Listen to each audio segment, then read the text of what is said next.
All right. Hey, everybody.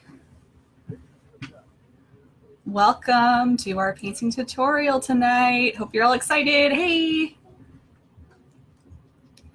Hey, Lori. Hey, Mish. Hey, Sharon. Hey, Cassandra. Oh, you all have your cute little people emojis from Facebook. Patricia, Cassandra again, Mish again, Lori again. Hey, guys. Sue, Charlene. I did. Thank you so much, Charlene. Yeah, it was a really good day, Sunday. Yeah, it was amazing. Thanks again for joining me, to you and to anyone else who joined. That was a really fun day.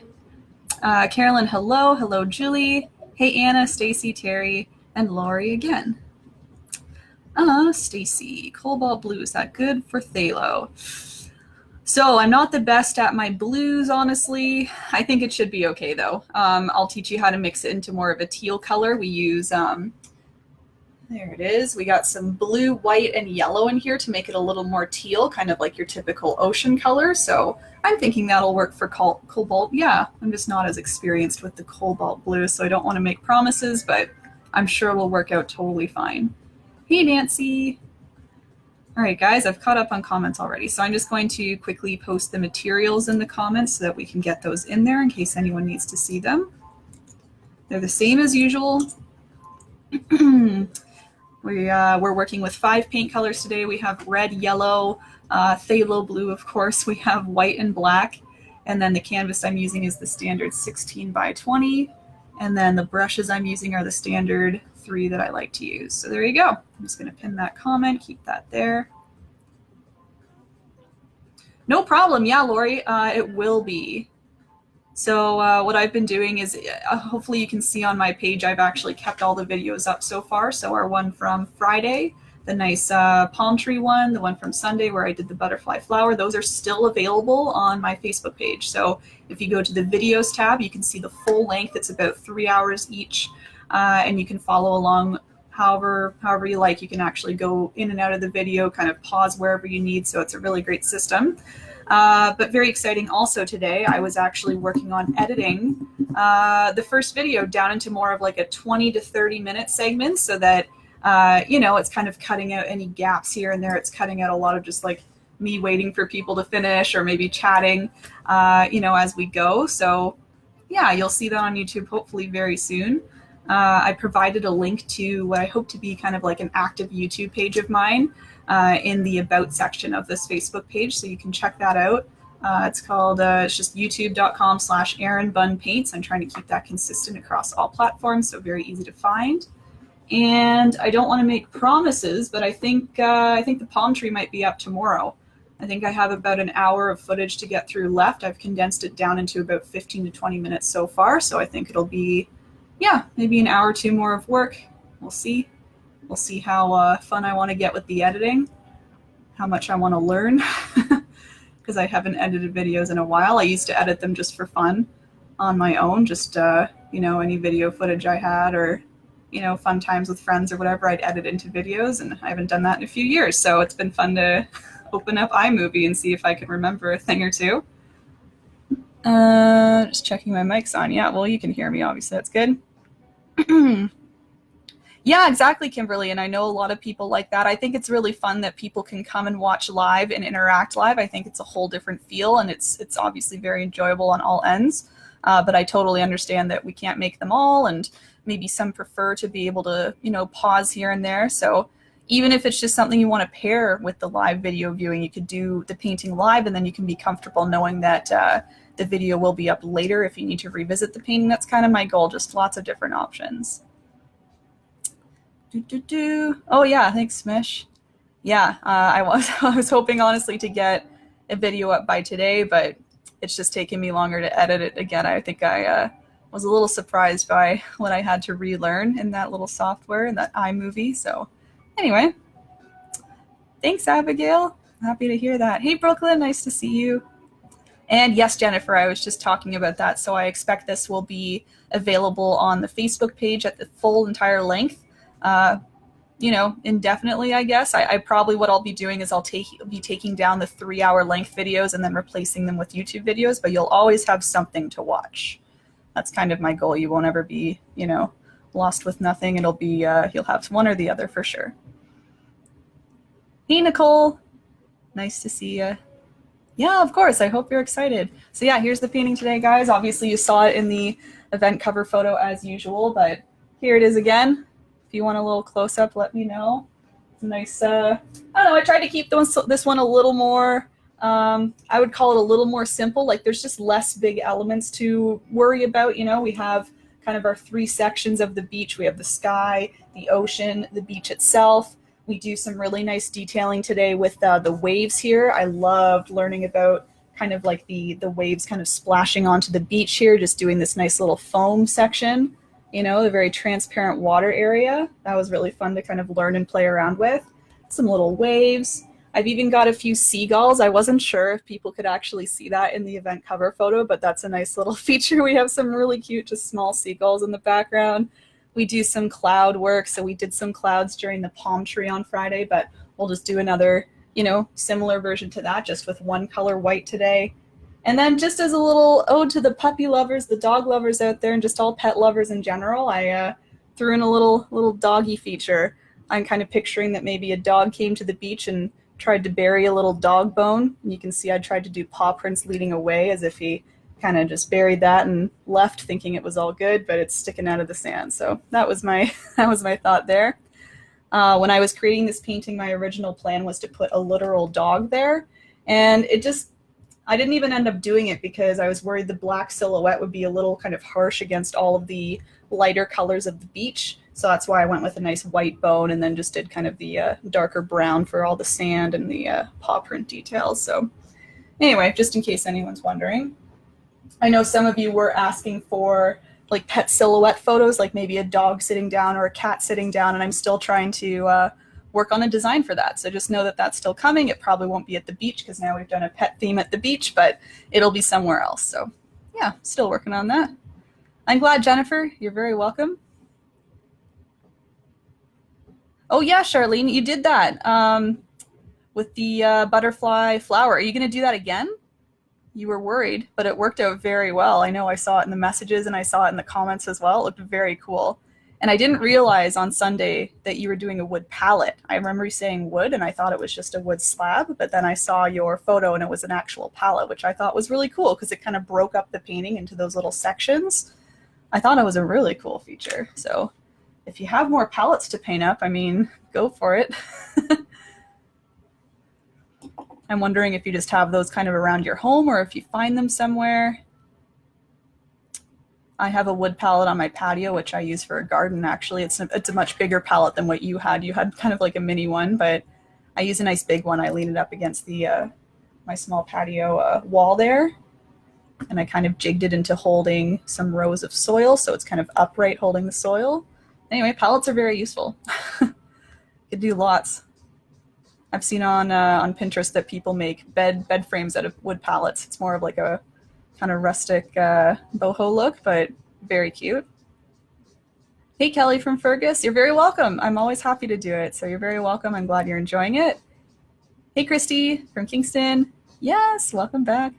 So nice, Christy. I can't wait to see if I can paint outside. So I'm in an apartment up high, and I have a small patio, so I'm wondering if I could like bring us all out there. I'm not really sure how I would be able to do that, but something I can definitely think about because painting outside is so nice. It's just so nice, as long as it's not buggy. I know I've painted before and then there's like flies flying around getting stuck in my paint, and that's just not fun to deal with. So as long as it's a nice clear day bug-wise, I'm sure you'll have a great time. Thanks, Christine. It was a good time. Yes, Charlene, I'll see you on Sunday. I'm very excited about the galactic painting. Again, a nameless painting, but nice galaxy theme. Oh, there you go. Yeah, Charlene and Mish. I see them at the dollar store. They just have everything. Why do I even ask anymore? Every time I ask where something's from, people are like, Dollarama. I just haven't been there in so long, I guess. I'm not looking around for those things anymore. Anyway, Sunday. So Charlene said she's coming on Sunday already, in case anybody's here and doesn't know. I have another free painting tutorial this Sunday. I believe it's at 2 p.m. Yep, 2 p.m. EST. I'm trying to mark very clearly now the time zone because I've had a few questions about that recently, which is cool because that means we're getting like out of province and out of time zone. Anyway, if you're curious about the Sunday painting, here it is. yes. Wow, I'm very, very excited about this one. It's so nice. It just has all of my like favorite colors in here, the pinks, purples, teals, blues. I think they all go so nicely together. So we spend time like blending this. We'll be dry brushing on this kind of white, you know, Milky Way type look, the nice galaxy there. Lots of time we can just play around with the background. I added layers and layers just to kind of get, you know, the colors where I wanted them, but I figured it out. Doing some splattering in this one. You can see all the beautiful little stars, lots of messy splattering, some little twinkly stars, and then, yeah, we'll just have time to do our nice little silhouette, nice little trail of stars and a nice little heart, blowing a little kiss of stars. I think it's really cute, so hope you do too, and hope to see you Sunday. Again, it was Sunday at 2 p.m., same place, right here on Facebook Live. So there you go. Oh, there you go. Everyone's painting on those wood palettes. Cool. I guess I haven't been outside that much. I went for a walk yesterday and I got a little sun. I think I actually got a little bit burned. I don't know if it's coming off, but on the camera, I mean, but yeah, I think I was a tad red after and I was shocked. Anyway, it's probably because I haven't been outside in so long. Yes, Penny, yes. I assume you just joined. I was talking about that a few minutes ago. This will be on the page, yes, indefinitely until I edit it down into a more condensed kind of YouTube video type thing. So like a 20-30 minute video. What I've been doing is I've been editing. I've been just cutting out any gaps that I see in the live stream, any times where I'm kind of like waiting or just talking, you know, about anything other than the steps of the painting. So what I'm trying to do is condense the video down into just the painting steps, and then that way if people want to go to the YouTube page to watch a nice condensed video, they'll be able to pause the video and just kind of see all the steps one at a time. Boom, boom, boom, boom. So that's my plan, Penny. Yes, you'll have it available for sure. I'm glad you're excited, Brooklyn. Awesome. I'll see you there, Mish. Thanks, Ronnie. I'm glad you're here. Just reading your message, Nicole. Oh, okay. Yeah, I haven't heard that a lot, but that's a good idea, using house paint. Like if you have just any very light colors that you use to maybe prime some walls before, some white or some very, very close to white off-white, I'm sure you could use that to prime anything exactly. Cool, I can't wait. I hope you post a photo, Nicole, and everyone else. I've been encouraging everybody to post their photos. As usual, I'll be opening up the event page for public posting after the event, so if you want to find your way back there, you'll be able to post your photos. I'll put a little message in there just to remind everybody. Yeah. Yeah, Julie. Yeah, Terry. Glad you're excited, Mish. Matt, is it technical? What do you mean by that? Do you mean the painting steps? Let me know if you want to expand on your question and I'll help you. Yes, Tina, I will. Yes. Everybody who just joined and is wondering, this video will be available after. Yes. Nice, Terry. Yeah, that's where I'm from. I'm in Kitchener, Ontario. Everybody, if you want to talk about where you're from, just to see how widespread we are today, feel free to shout out your hometown or where you're painting from. Yeah, I know, Charlene. I need to make it more of a habit. I think I've just kind of fallen into my routines of like quarantine routines. I'm still semi-active in my small apartment. I do a little bit of yoga in the morning and not a lot of exercise after that, but I have some sort of a routine. But you're right, I really should get outside and enjoy the sun. Usually I really put together my patio. I put a lot of flowers out there and I try and grow a vegetable or two, usually unsuccessfully, but it's fun to try. And yeah, I've been watching the weather. I just like to make sure that it's kind of consistently warm before doing that, because I've had issues before where one frost comes, then boom, there goes all the flowers. So trying to be careful, but I think it's about time. I'm going to look into some online options to see if maybe I can order some things online from a greenhouse and then maybe do a curbside pickup. If anyone has suggestions, let me know. I'm in the Kitchener-Waterloo area. Yeah, I don't usually burn easily, Mish, and it was like maybe an hour walk. I don't know. I was pretty shocked. But I'm not alone, I guess. And hello, Penny from Ontario. Yeah, you're very welcome. You can watch for it on the page. Hey, Pina, nice to see ya. It's a paint party. Yeah, you're welcome again, Tina. Here we go. Here comes all the nice locations. Terry from Fort Francis, Julie from Barrie. Dina's from New Brunswick today. Welcome. Cheers from Kelowna. Wow. Oh, we're just right across the country. Awesome. Debbie from Cambridge, Sharon from Peterborough, hello again. Anna from Red Deer, Alberta, yes, hello again. Hey, Anna from Kitchener, of course, nice to see you. Woodstock, London, St. Catharines. So once again, mostly Ontario, and we've got a few out of province. That's very cool. Out of country, Josette's from Maryland. Amazing. Welcome, welcome. Isn't this cool? We can all paint together from all these locations. Mary from Alliston. We go there when we're in venue usually. We go to the Boston Pizza in Alliston, so shout out. And Chicago. Hey, Tina from Chicago. Awesome. Another out of country. Very, very cool. Oh, let's get all the provinces. Sherry from Winnipeg. Awesome. Yeah, you still have a couple minutes, TJ. No worries. And I'm flexible if we want to wait a couple extra minutes after 8. No problem.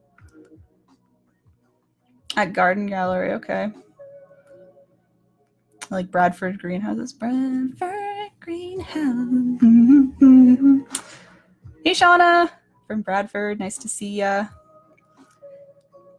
Anyway, yeah, I'll look into that, Mish. Maybe if I visit Barrie soon, visit my family, maybe I'll stop by at Bradford. It's just such a catchy song. Ronnie's from Montreal today. Yes, Mary. Yes, I know. I was kind of shouting at anybody who didn't know.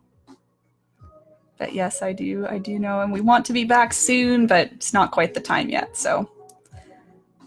Not done. I know. I know. It's okay.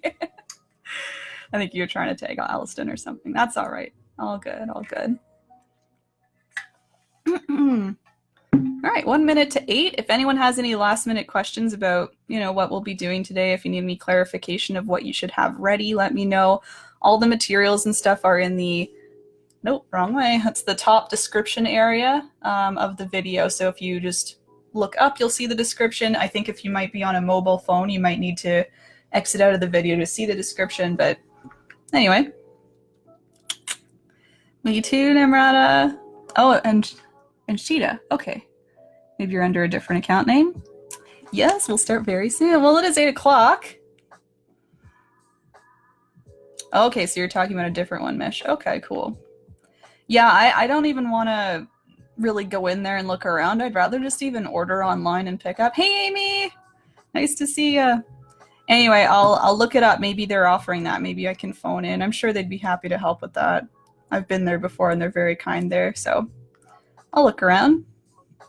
Oh, Dina, they're not on YouTube yet. You can see some recordings of our full videos, the full 3 hours-ish of the previous live streams. They're all on my Facebook page, so if you just go to erinbunpaints over here, you can click that little link there. Go to the videos tab, and you'll see all of the full-length videos in there. So they're not quite edited down yet. I was just telling everybody I'm working on editing down the first, the palm tree video, hoping that'll be on YouTube by tomorrow. We'll see, though. No promises. I like to procrastinate sometimes, so I'll aim for tomorrow, but we'll see if it happens. But yeah, my plan is to put those up there soon. So just kind of keep watching. And again, I'll be sure to announce on the Facebook page as well once things are posted there. So there you go. You made it, Carol. Awesome. You're just in time. I think we can get started now. Just going to turn that down a little bit. Oh, they are excellent. Okay, Mish. I'm going to definitely check into that. If I'm home soon, we'll see. Otherwise, I'll look for an option in KW. I'm sure there are lots. All right, guys. So yeah, we're at 8:01. So let's get started. I heard a few of you are eagerly waiting to paint, so let's do it. My name is Erin. I run this page, erinbunpaints. Welcome, welcome, welcome. The idea behind this page is to provide you with some free painting content. One of the content ideas that I like to do is painting tutorials. So what I've done today is I've created this original beach painting for you. I don't have a name for it. I think that's kind of an ongoing trend. I'm not going to be naming my paintings. I find it too stressful. I can't think of fun names. So this is just a nice beach painting today. Here, have a nice close-up look at it. You can see my beach is very empty, lots of room for customization. So that's kind of another reason why I didn't want to do too many things. I have a nice little seagull feature here. I have some nice clouds. I'll be letting you know how to do these nice kind of waves on the beach, the nice kind of clear water coming up. And then I did do a little pet feature, like a little dog who's buried his bone. He's kind of walking away here. His little paw prints are left. So again, I'll go through all of these steps with you, or these elements with you, step by step. It'll last for maybe about 2 hours-ish. I just like to see the pace that everybody likes to go at. I'm very flexible, so we'll see how long it takes. And like I said, if you want to add anything to this painting, you want to make it your own in any way, please feel free. That's kind of the whole point. I'm just kind of here to encourage everybody to paint, have some fun doing it. Maybe you learn some things, and yeah, you can make this painting your own in any way you like, okay? So I'm going to keep this behind me, actually. I'm going to keep it where this one is hanging. And I'm actually going to paint along with you, so you can watch me paint. It's a little easier that way rather than me just verbally telling you. You'll actually be able to see what I'm doing. Stay right there. There we go. So yeah, and we'll all paint it literally all together online. I think move over a little bit just so you can have a look there. Yep, excellent. And what else? Oh, the materials, yes. So I've listed all the materials up in the description. If you're on a desktop computer or laptop, you can kind of see it in the top right-hand corner. But in case anyone didn't see the materials or just wants to double check things before we begin, I will be using 5 paint colors. I use white, black, red, yellow, and phthalo blue. And I say phthalo because everyone asks me all the time which kind of blue it is, and it is technically phthalo blue. But really, you can use any blue, and we can kind of work with it to make it into a nice blue, you know, nice turquoise or a light blue, whatever you need. And then in terms of the brushes I'm using, let's have a look here. I have my crew of 3 brushes. I use a nice large flat brush, so see how the bristles line up in a nice row. That's a nice flat brush. We have a medium round brush, so round means that all the bristles come to a little tip like that. And then a small round brush as well. It's just a nice little detail brush for all the nice tiny little details. We have a few today, so that'll be useful as well. And yeah, I always say as long as you have a couple different sizes of brushes, totally fine. They don't need to match the exact shape with each size, you know, as long as you have just different kinds. I think that'll be beneficial. And then I have a cup of paint water. I have a towel. If you have a paper towel or something similar, that's great, just to make sure you can kind of wipe off your brushes and kind of get the water out here and there. And otherwise, you can see I have an apron on. Hopefully you're wearing something you don't mind getting paint on. And that's really all you need. And just anything else maybe you want to pull out. Again, if you have different colors you know you want to use, you can bring those out. Again, if you're not painting on a canvas, that's totally fine. In fact, I think it's extra cool if you're painting on something other than a canvas. We always have lots of creativity there. So gather whatever you have in your home, and we can paint with it. Yeah. All right, so let's get started. So the first thing I'm going to do in my painting, I'm going to start at the very top here. I did what I call like a nice medium blue up here. It's not a super dark blue. It's not a light blue, which is what you see down here. It's kind of in the medium zone. So I'm going to use this nice big brush right here. Did I cheers you guys yet? Well, let's cheers you. Cheers. Ding. Just having some water, but maybe some of you are enjoying a nice drink because we're at 8 p.m. on a Friday night. So just wanted to give you a little cheers there. But yeah, I'm going to use a nice big brush to start. So you can pull out your nice big brush. And hello, Victoria. And hello, Ronnie, as well. I know I said hi earlier, but I saw you sent me a message saying I'm connecting you and your daughter. Awesome. That's extra cool when you're painting with people you know from different areas. I think that's really awesome. So I was in the middle of saying, I'm kind of going back and forth here. I'm doing a nice medium blue to start. So what I'm doing on my plate is I'm pouring some blue and white. And I'm going to mix those together to create what I call a medium blue. All right, so I'm using that big brush. There's a nice cheers from Mish. Excellent. Wine as always, Sharon. One day I'll bring out the wine glass. We'll see. And I'm just going to mix about even amounts, I would say, of white and blue.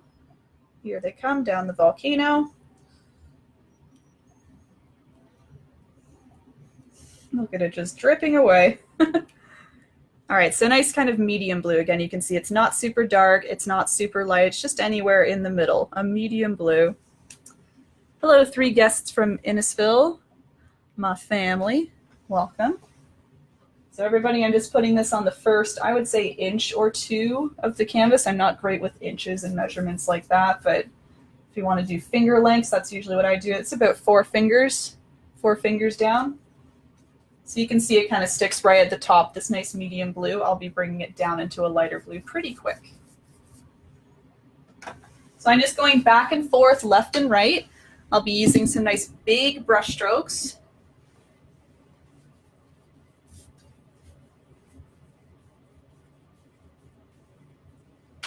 I'll be using some nice big brush strokes to really even all of this out. You'll notice if you do small ones, sometimes that means your bristles kind of move the paint around in ways you don't like. So if you want to really smooth it out, just go back and forth like this. And that's that. It's just a nice little strip of blue on top. I'll give you a quick minute or two if you're just getting used to the paint, getting that first step on, and then we can go right ahead here.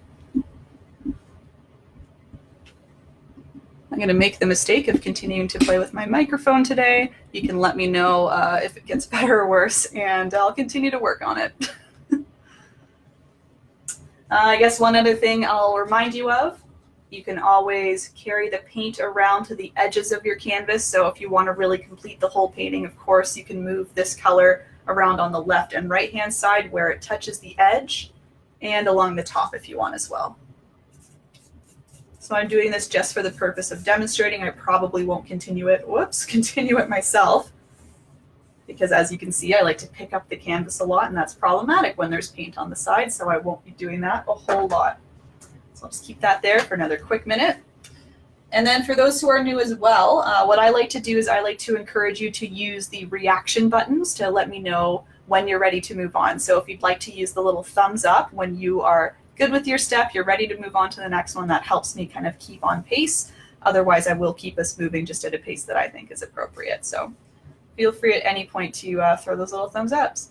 Hello, Jenna. Nice to see you. Got some nice camp gal friends in here. Awesome. Amy's here too, Jenna. I don't know if you knew. You can chat with each other if you want. So I'm seeing a few thumbs. That's fantastic. I'll wait another like half minute. I'm sure there's a lot of you who are done maybe just not using the reactions today, which is totally fine. You can do whatever you like. Here they come. Nice job, guys. Okay. All right, so let's move right along here. So what I'm doing next, everybody, is I'm just making a slightly lighter blue, and I'm going to start bringing this blue down. I'm going to teach you how to blend it into the color above it, into the nice medium blue. We're going to bring it down into a lighter blue. So I actually did 3 shades here, just so you know. I'm on to the second shade. I'm going to put the second shade of blue right around here. I'm leaving a little more room for the third shade. Okay. All right, so you can take that big brush we've been using. You can go right into your pre-existing medium blue shade if you want, and you can just mix a little extra white in there. And of course, that will lighten it up just a little bit more, so you have a little bit of a lighter blue. So again, I'm not looking for the lightest blue in the world. It's just lighter than before. So something like that. Awesome, I'm seeing your thumbs. Excellent. Okay. So whenever you've got that ready, what you can do is you can just apply that right below your previous blue. So if you want to, again, kind of mark off your section, then start to apply that left and right, just using nice big back and forth motions. That's perfect. In terms of how far down the canvas, I would say I'm about 1/4 of the way down now. So if you want to use that as a general reference, I think that's about 1/4, 2, 3, yeah, ish. So you're bringing this about 1/4 of the way down. Again, I like to apply it first, so that's why you see me applying it just underneath that medium blue. What I'll do is I'll teach you how to blend it after we have a chance to apply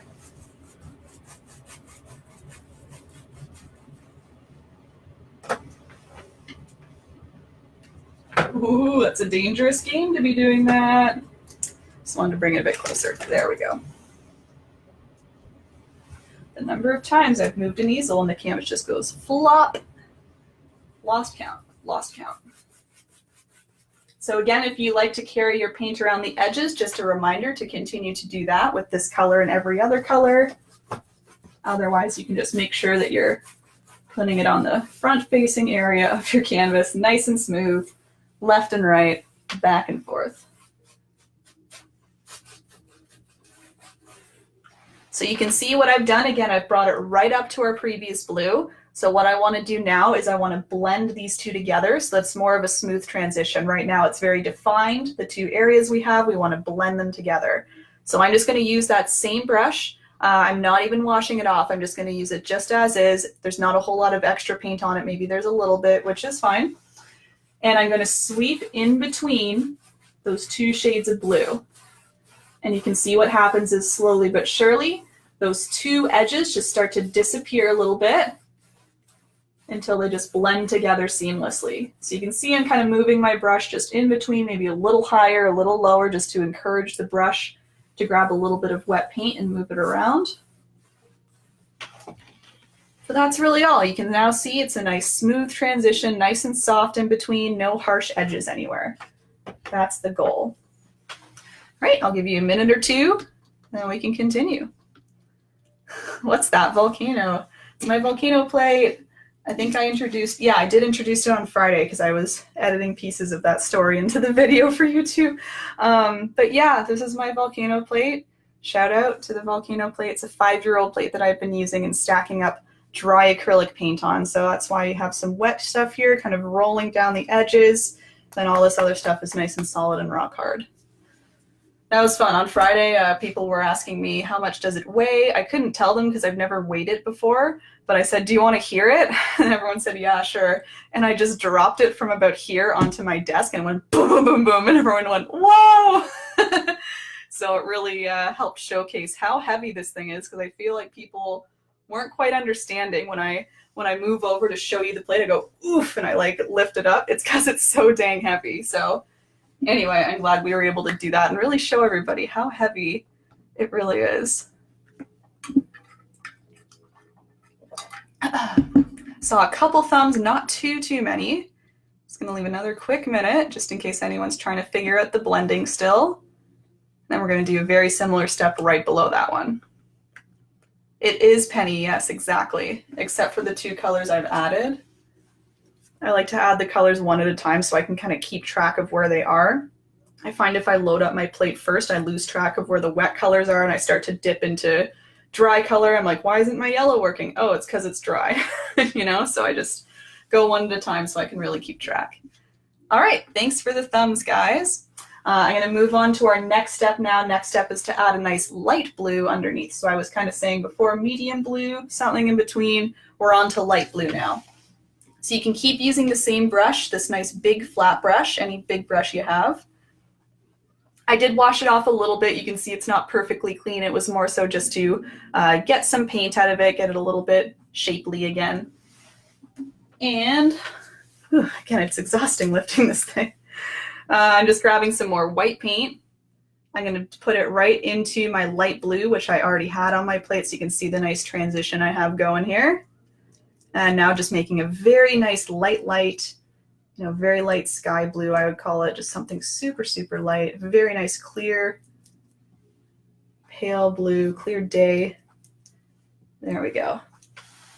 And I'm going to stick that, once again, just below my previous blue. I would say we're approaching about 1/3 of the way down now. So if you want to find about 1/3, you can bring that across. You can see I'm trying to do a relatively straight horizontal line, but with our next step, we'll be able to fix that even further. So don't worry if there's a bump or two, but just start yourself off with a nice semi-straight line, and that'll help you with the next step too.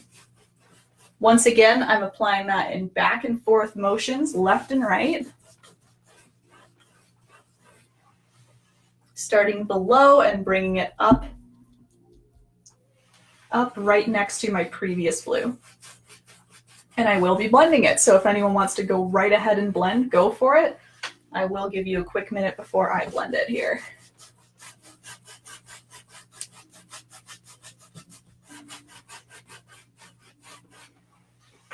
And again, I encourage you, use those comments, use the little chat section if you have any quick questions. I'm more than happy to try my best to help you out if you have issues, or just keep chatting with each other. I love that you're all able to chat with one another and with me, so anything at all you want to chat about, go ahead. Maybe I should, Julie. I kind of like just calling it volcano plate, though. I think it's just, you know, a very obvious name for it. It's just a volcano and a plate, so anyway.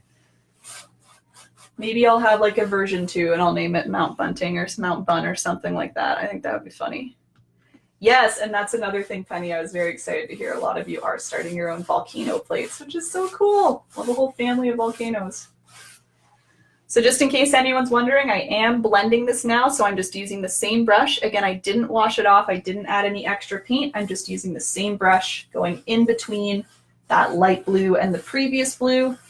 Once again, trying to remove that harsh edge, getting a nice seamless-ish sky. There might be a streak here and there, but at least they're nice soft streaks now.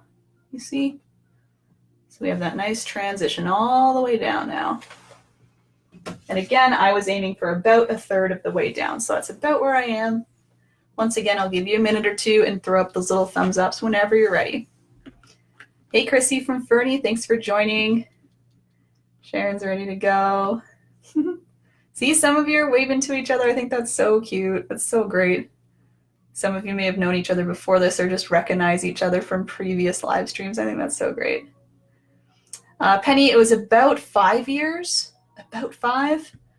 Yeah, I think I just decided one day that I didn't want to keep using plates and kind of throwing them out here and there. I just wanted to keep using the same one just for waste purposes. And it kind of just turned into a fun game of like how long I would use it for. And it's been about 5 years now. So, so if anyone's curious and needs to catch up with that plate, it took about 5 years. I wasn't painting every day in those 5 years, but you know, a fair amount. So I'm sure if you wanted to dedicate yourself to painting and really practicing a lot, you could very quickly come up with a little, you know, hill, eventual volcano. All volcanoes got to start somewhere. So awesome. I'm seeing a couple thumbs. I'll give another quick minute just in case, and then we're going to go down to our body of water.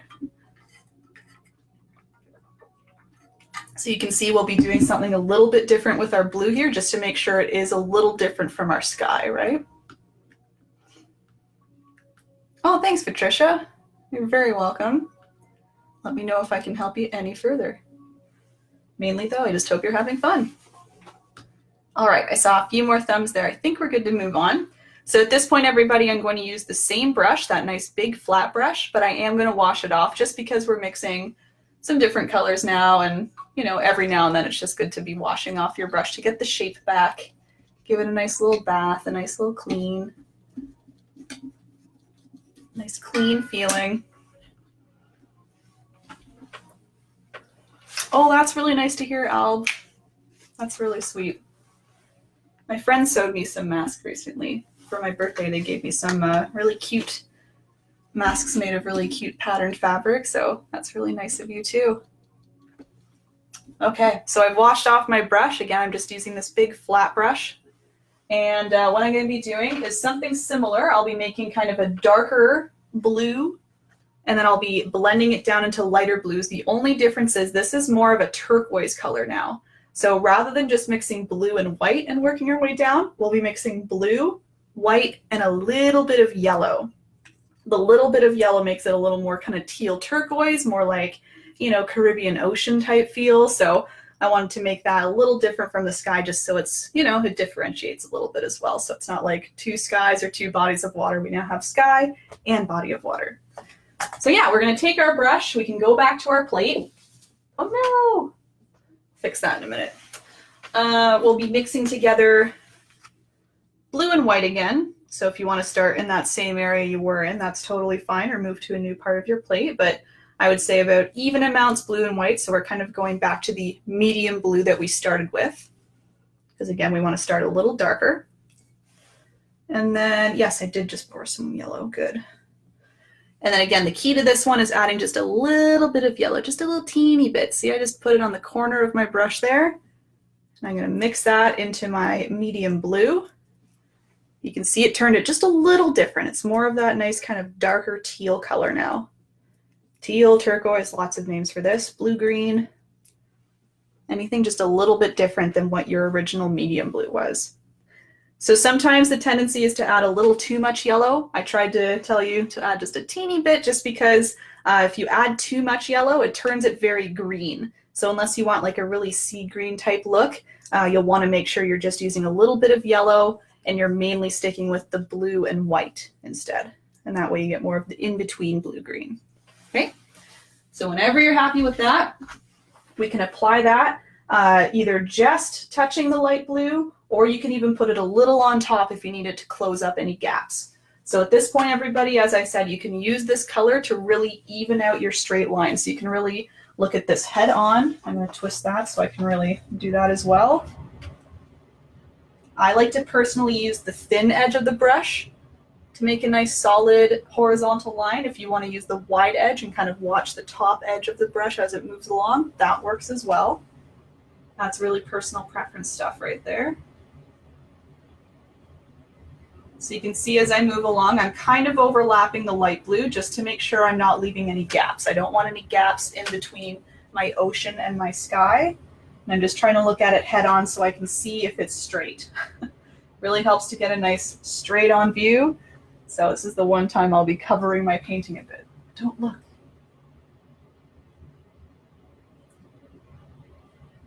Just trying to use a consistent pressure all the way across too, and that way you can really watch your bristles as they go across and make sure they're getting a nice straight horizontal line. As straight as possible anyway. It'll never be perfect, and that's important to remember. Your ocean might be a little wavy way out in the distance, and that's totally fine. As long as it's mostly straight, that's good.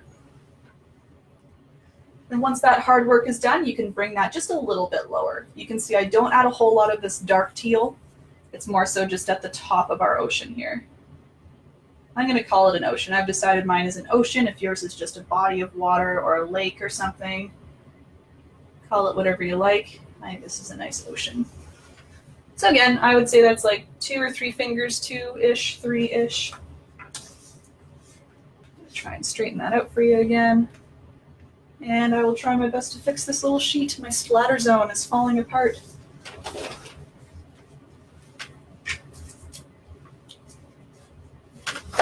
Ah! Watch as my whole set just collapses. There we go. Phew. All right, so I'll just give you again a minute or two in case you're still adding that teal, and then we can move right along. It's going to be, again, very similar steps for the ocean. We're just adding lighter versions of our teal. We're going to be blending those in until we reach the beach area. Let's go to the beach. Again, I'll wait for some little thumbs ups before I go on. I assume you'll only need about a minute or 2 more, but we'll keep watching. Yeah. For sure, Penny. It seems like my parents go to Florida in the wintertime as well. It seems like whenever I visit them, it's the waviest time, it's the rainiest time. So if I were making this Florida, it would be raining. It would be just raining every day in this painting. It's always still fun, just to be clear. But yeah, always very wavy and windy. All right, I'm seeing a couple thumbs. Ooh, yes, Karen, you're totally fine. I actually won't be using brown as well. I use only my primary colors and then black and white, so I will teach you how to make a nice sand color as long as you have your primary colors ready to go. Awesome. All right, I'm seeing some thumbs. Let's keep a move on here. So I'm using, once again, the same brush with the same paint on it. I did not wash it off. It may have taken a dip in my water, but I didn't want to wash it. And what I'm doing now is the same as usual. I'm just grabbing more of my white paint. I'm going to put it into my teal. And you can see it makes a nice kind of medium to light teal, somewhere in between. If when you lighten it, you decide you want to make it a little more kind of green teal, if you want to add just a little more yellow in there, feel free. I just find when you lighten it, it kind of lets you see the tone a little bit more. If you want to add a little more yellow to make it very turquoisey, go right ahead. You're more than welcome to re-add some blue or yellow as you need. I'm liking that one a lot. Yeah. And again, same idea. We're just going to be putting this below our existing teal. I would say we're sticking to, again, about 4 fingers-ish. So we're definitely below halfway at this point. I wouldn't say we're quite 2/3 of the way, but we're below half. And same thing, I'm going to put that across the painting. Back and forth, back and forth. Just grabbing a little more.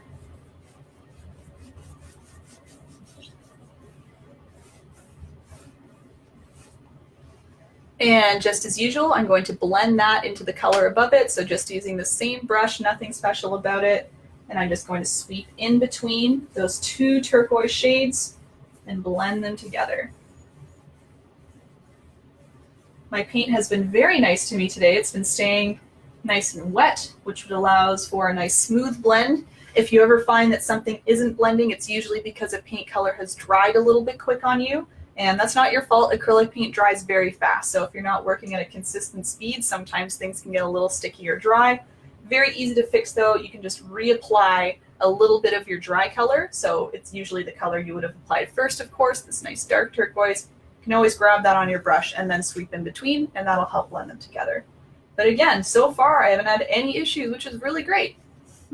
I did adjust my light today. I kind of moved it up so it's bouncing off the ceiling. I think that's providing better lighting as well, rather than a direct in my face light. So I think it's been helping the paint as well today. Just letting it kind of sit there and just be happy, not quite drying so quick. I do not pre-treat the canvas, no, Kimberly. It might just be more paint. I find the more paint you use, the smoother it goes across. If you're using only a little bit of paint, that's what happens. It comes off very dry. You can kind of see the canvas through it. If you use lots of paint, you obviously don't want to put blobs of paint, but I don't know, I'll show you when I scoop my next color on. I like to scoop it on my brush. So I have a lot on there, and then that way there's lots to spread. I think that's more what it is rather than the quality of the canvas or the paint.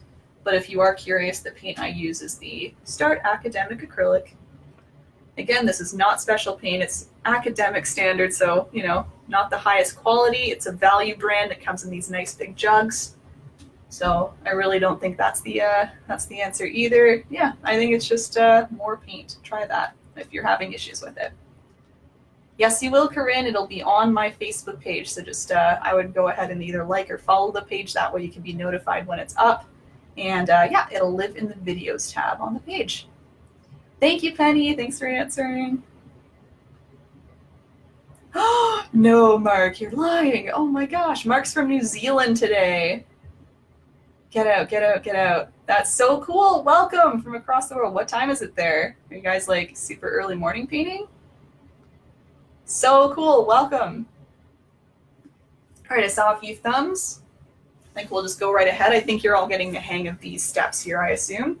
I'm just now making, what do you know, a nice light teal now. Nice light teal. I'm going to bring this just below 2/3. I would say my ocean is probably, you know, a little bigger than my beach. So if you'd rather make your beach bigger, of course, you can keep the light teal a little bit higher. If you'd rather follow me, you can keep it a little lower, and then that way you have lots of ocean. So I'm just using the same brush, white paint, putting it on top of my previous teal. You can see I like to keep using the same piles, and the reason I do that is because then I can guarantee that I'm making a lighter color. If you start mixing your piles all over the place, you might be like, oh, is this lighter, is this darker? So if you're just sticking white on top of your previous color, it's like a guarantee that you're making a nice light version of whatever you had. Again, if you want to adjust by adding a little more yellow or a little more blue, go for it. I added just a pinch of yellow, just a little pinch of yellow. And yeah, now it's a very nice light turquoise. So as I said, I would say I'm about just a little lower than 2/3. That's just what I'm sticking with here. Is that a little lower? Let's see. It is. All right, sticking with it.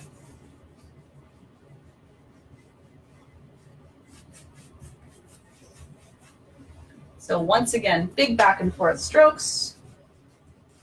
Bring it up to our previous teal.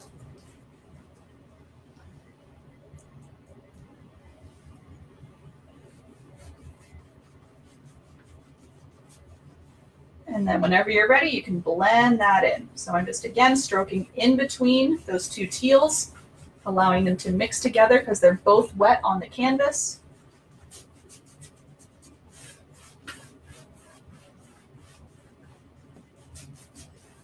And don't be afraid to use more pressure too. If you still see like a little hint of a line, you can just make sure you're using more pressure on your brush, and that'll really encourage the brush to pick up all of that paint and kind of move it around so that there's no harsh edges hiding anywhere underneath the first layer there.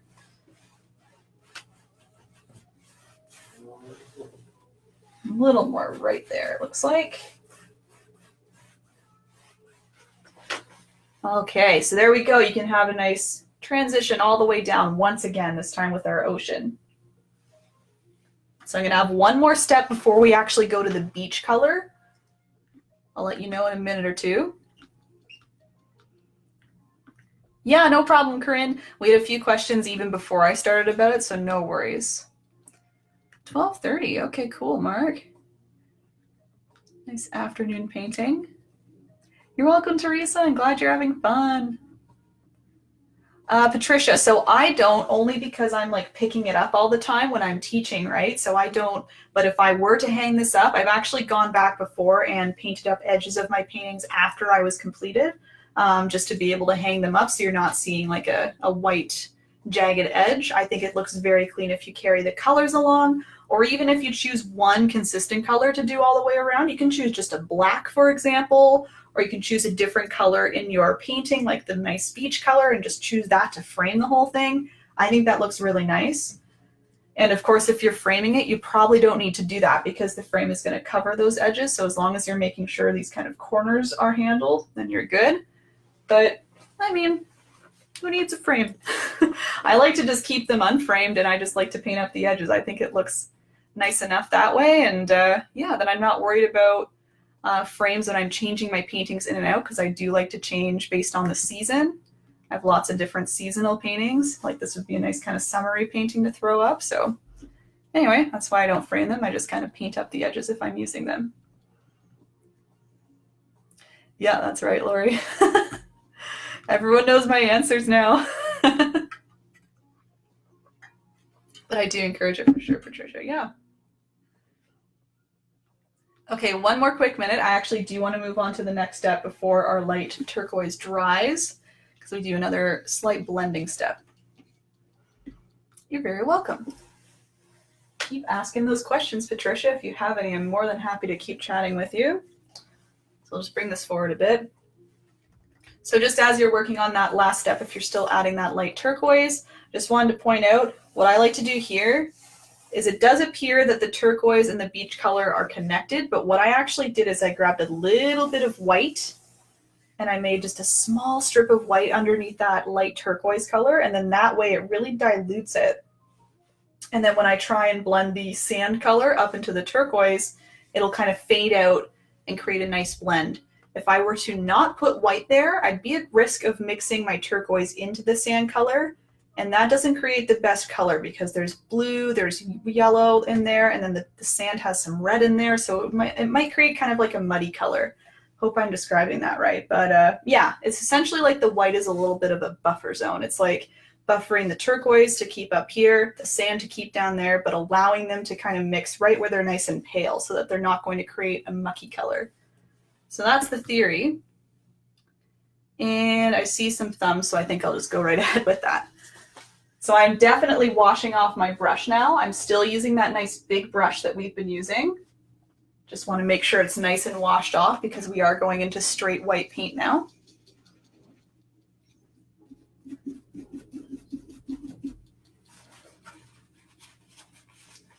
And even if your water is dirty, I find as long as you're kind of squeezing the bristles out either in your towel or your paper towel, that really helps get any of that dirty water out and allows you to have a nice clean brush despite using some dirtier water.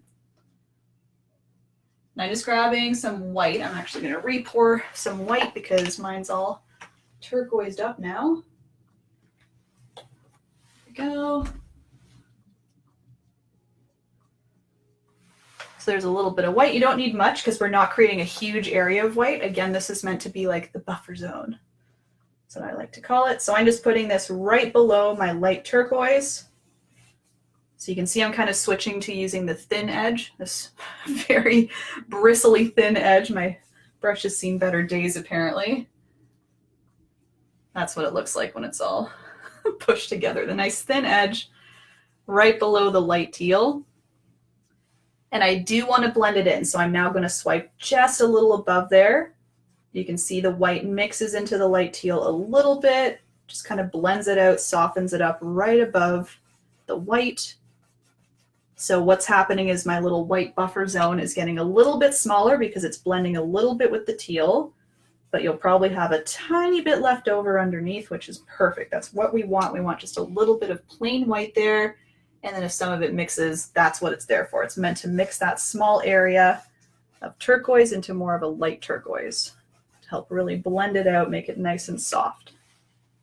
So again, that will prevent the harsher turquoise from mixing with the beach color and creating a mucky color. So that's the theory there, the buffer zone.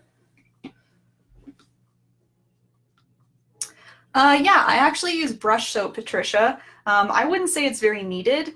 I just have brush soap because I'm always washing my brushes. I'm painting a lot. So what I buy is I think it's called the Master Artist's Cleaner. It's a very like professional name, Master Artist Brush Cleaner, in a big tub. It's like a big hunk of soap in a tub. You just open it up and then swirl your brushes in it and then swirl it on your palm and wash it out with water. But dish detergent works totally fine too. That's some powerful stuff that you can just kind of throw a little bit in your palm. You want to mix your bristles on there, and then just wash it out in the water. And that should do just fine. And really any soap would be fine too. I just find dish soap to be a little more powerful. So you can try that. So everybody, I'm going to move right along to my beach color because again, I do want to try my best to keep my buffer zone a little bit wet. We can always re-add a little white if it's become sticky and it doesn't allow us to blend, but let's just kind of keep going here. Want to give lots of time for you to mix your sand colors as well because it might be a little tricky. You'll see. Sand and brown is a little hard to mix with some primary colors, but I've got tricks for you, so I'll teach you. All right, we got some thumbs. Let's go.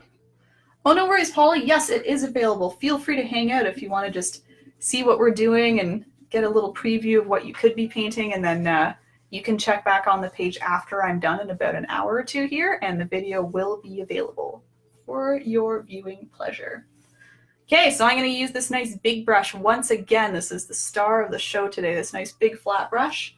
And I'm going to be mixing 4 different colors. I have a process for the order, but it will be 4. In total, we'll be mixing red, yellow, black, and white, in that order actually too.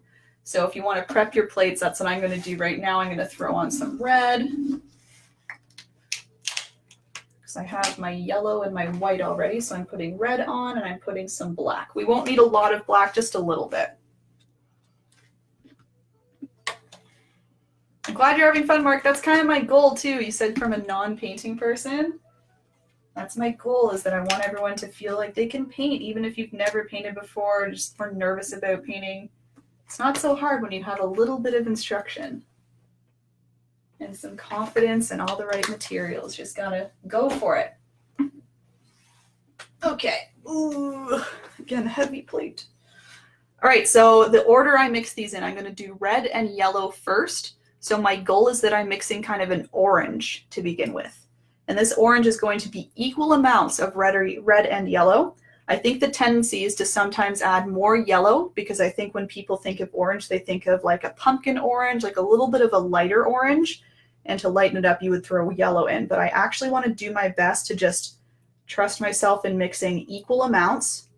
And your orange will look more like a red orange. You can see it's not too different from the red. But to make this nice sand color, in my opinion, it's important to be doing equal amounts of red and yellow. If you start to add too much yellow, it turns kind of pukey. It doesn't look too nice. It's kind of like a yucky color. So equal amounts red, yellow. That's the first step of a few. So there's that here. Again, you can see in the camera, at least on my screen, it does not look super different from my red, which is over here. But it is equal amounts red, yellow, and it is slightly different. It is technically an orange. Karen, ooh. Well, Karen, you got me there. You could technically try the theory of adding, using your 3 primary colors, red, yellow, blue. I just find that harder to do. I find it's a little more difficult to obtain your brown, but try Googling that. You'll see that Google tells you, and like everyone else will tell you, that in art theory, red, yellow, blue are the colors to make brown. And then once you have brown, you'd put white in there to lighten it up. So try that, Karen. Might be a little bit more work of like finding the right tone, but just again, trust yourself, try and add the colors a little bit evenly there, equal amounts, I mean, and then you can lighten with white. Okay, I'm just going to move along here and then I'll keep reading your comments. I'm just grabbing some black now. So you can see I grabbed just a little bit, not a whole lot to start. And I'm mixing that in. And I'm sure with the first little mix, you'll be like, oh, what am I doing? What's going on? Again, just trust yourself. Add a little more. And what you're looking for is actually a nice dark brown. That's what we're going to start with, is a nice dark brown. And then we lighten it up into more of the beach kind of beige color you see back there. So see that? It's starting to turn a little more brown. I think I could add a little more black in here. Looking for like a nice chocolatey looking brown. See that there? That's a nice brown. And again, if you think it looks a little almost like green toned, kind of like a puke color, you just want to add a little more red in there, or even a little more black as well. The red will help warm it up, so it takes it away from that kind of green yellow area. So try that if that's what you're getting. I just find that is the biggest tendency. They start to turn a little gross. You want more of like chocolate yum color. Avni, if it's too much black, just re-add some red and yellow in there. That's totally fine. Yes, Deepa, exactly. That's the next step. So the next step is adding a little bit of white. So once you've obtained that nice brown, you can slowly start to add some white to your brown. You can see what it does is it lightens it up. And I want to add lots and lots and lots. You can see I'm kind of bringing it around my plate so that I'm not grabbing too much brown. I really want to make it super, super light. And you can see it's starting to create just a nice beige color, which is essentially just a very, very kind of light brown. And when you're at this stage, this is when you can start to customize your sand color, because there's lots of different colors of sand in the world. You have more yellowy sands, you have more pinky sands, you know, even like darker pink. I was being told in Newfoundland they have like sand that looks like red velvet cake, for example. You have some very white beach sand, so ones that look just totally like almost white, just kind of like an off-white beige. So it's really up to you now to decide what tone you want your beach. Kind of think of your favorite beach you've been to and try and replicate it. I'm going to add maybe a little more yellow in mine just to see how that works. And just grab little bits at a time. It won't wreck your color. You can, whoa, I splattered on myself. You can always bring it back to its original state by adding a little more of your other colors. So just, again, be confident in that idea that you can keep kind of messing around with it. So maybe you can see some differences. That's more of a pinky one. I added some yellow over there. It's a little more of that yellow beige tone. I think I want to add a little more white to mine personally, but again, it should be your beach. You can do whatever color you want. So as a recap, I know that was a lot of mixing. I did red and yellow to start to make an orange. I put black in there to make brown, and then white to lighten it all up. And again, I really like this really kind of pale looking beach, this pale, almost yellowy beige. So I added a little more yellow. I added lots more white in there. I think I'm good with that one there. So let's do it. Whenever you're ready, start applying it. And sometimes too, I was going to say, it helps to apply it to your canvas. It can be a little bit cluttered with all the other shades you have going on. You might be looking at it saying, I hate this color, what's going on? And it might just be because of all the colors surrounding it. You want to put it on its own, see how it's looking. And I actually like this better even on the canvas, so that's really good. I was very lucky. You can even alter the paint while it's on the canvas too. If maybe you add a large amount and you're like, oh, I don't really like it actually, you can add color on top, put some white on top. Put a little yellow on top, just streak it in, and you can see it mixes on top because all that paint is still nice and wet. So feel free to change it even after you've already put it on your canvas. So I'm bringing it up to my buffer zone, which is now dry, so I'll teach you how to re-add the buffer zone because we spent a lot of time mixing there. To be fair, I was talking a lot during it, so it was mostly me. The same thing, I like to do these back and forth motions.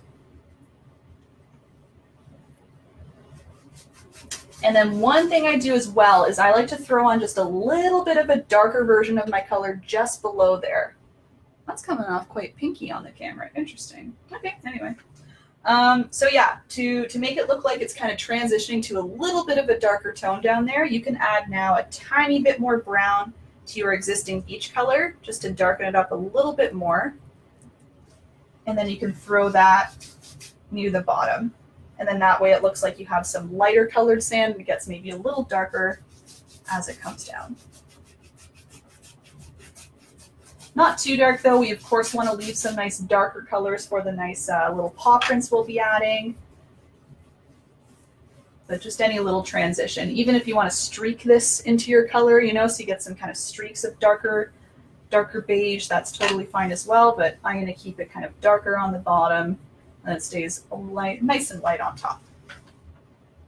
Okay, so once again, as a reminder, I haven't blended this into my buffer zone yet. I'm going to give you a minute or two to apply first, and then I'll show you reapplying the buffer zone. Yeah, no problem, Bridget. That's okay. It will be online tomorrow on this Facebook page. And as I've been saying, I'm also trying to edit these into some smaller condensed videos. So there you go. Watch for all of those on the page.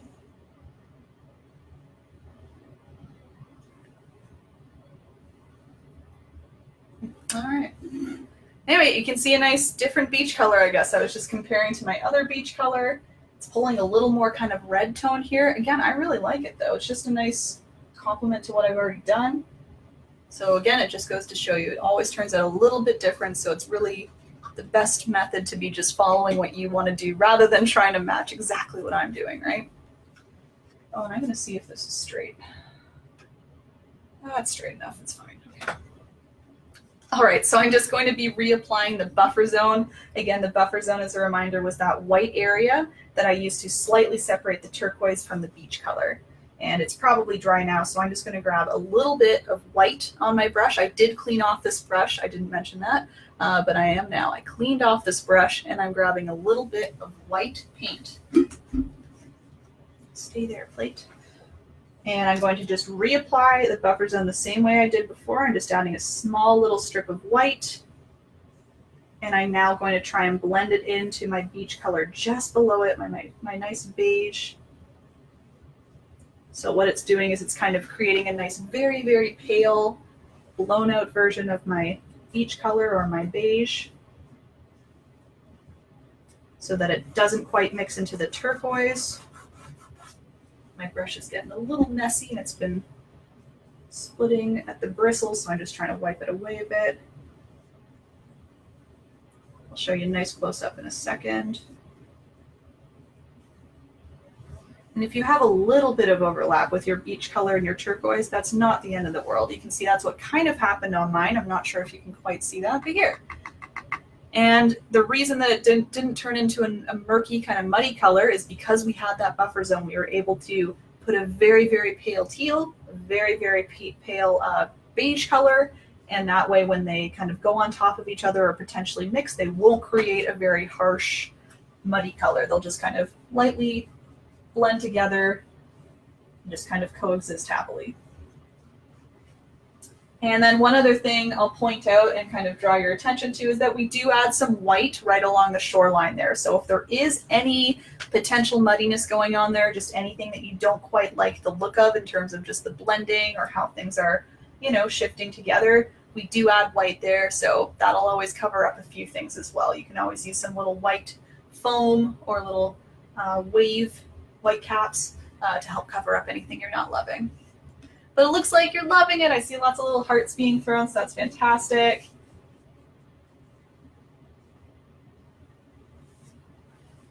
Okay, that's great. On a roll here. So you can see that's pretty much like the base layers of everything. We got our sky, we have our nice ocean, and we have our nice beach. And now all we need to do is kind of fill them up with our different things.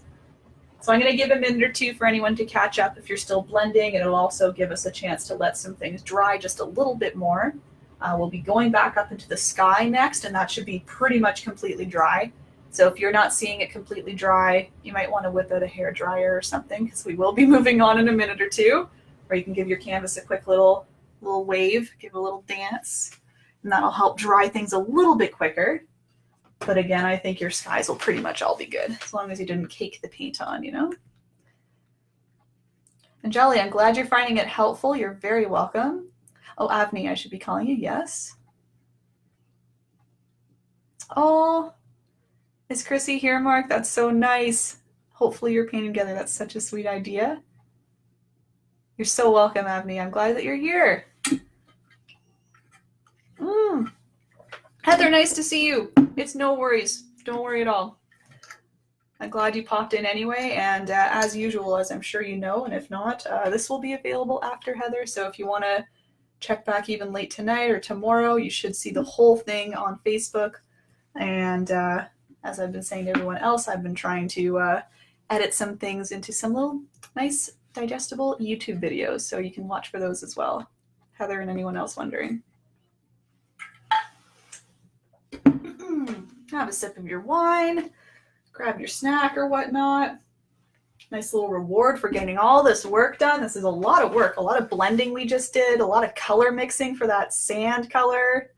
So there you go. Give yourself a nice little reward. I wish I had more candies. I was snacking on those little peach rings on my last live stream, and they were delicious. I'd like some more soon. I'm gonna order some. Oh, thanks, Penny. Yeah, you're very welcome. Yeah. Yep, you can watch for it, Heather. And again, feel free to stick around if you want to just hang out like last time and just chill. Otherwise, you can check it out tomorrow or tonight, whatever. Okay, let me talk about the next step. I think you're all ready to go. I see some thumbs. I see some little hearts. I assume that means you're enjoying, so that's good. All right, let's have a look at what we got here. Again, you can really see, wow, that beach. I thought I was nailing it with the beach color, and maybe after it dried or something, I don't know, it like turned more of that like peachy beach. It's nice though. Again, I'm just always trying my best to get it very similar to my reference here. Anyway, it just shows you how many different cool beach colors you can make. There's nothing wrong with either. They're both good. Yeah, anyway. What I'm doing now, everybody, is I'm going to be making our clouds. So I just stuck 2 up here. I just felt like the sky was kind of missing some stuff. If we didn't have clouds there, it would be a pretty blue day here. So I wanted to fill up the sky with just a couple clouds. If you'd like to fill it up with something else, feel free, but I'll teach you how to do a couple clouds here. I'll go through step by step on each of them. I'll be changing brushes finally for these. I'll be using this nice medium size round brush that I have. Yum, Heather. That sounds so yummy. And what I'm doing, everybody, you can dip in your water just to prep the brush. You can dab on your towel or paper towel. And then you can grab a little bit of white. So Corinne, I think what I did differently is I didn't add enough yellow to make it like this. I would have added more yellow and probably a little more white to make it more like this. So if that's what you're looking for, more yellow and white, that's really all. You want to keep those same steps that I was teaching you, the same kind of color mixing and steps, but this time just add more yellow and white in there. And yes, I did blend the sand with the white line Cynthia, just a little buffer zone if that's what you're asking, yeah. So the white almost disappeared. You can kind of see it's like a light sand color here. That's what happened. Okay, so everybody, I've grabbed my, again, medium round brush. I've grabbed white paint. And before I go onto the canvas, I actually want to wipe the white paint off. I know it seems counterproductive, but to make these clouds, I use a dry brushing technique, and that means that I use just a tiny bit of white and I kind of scrape the paint off. For those who came to the Palm Beach painting a week ago now, I did the same steps just with different colors. So if you were there, you probably know what I'm about to do, but just in case, teaching you again. So again, my medium brush, I've wiped off my white. You can see now how the bristles don't have any big blobs of white. They're just kind of lightly coated in that paint. You're welcome, Corinne.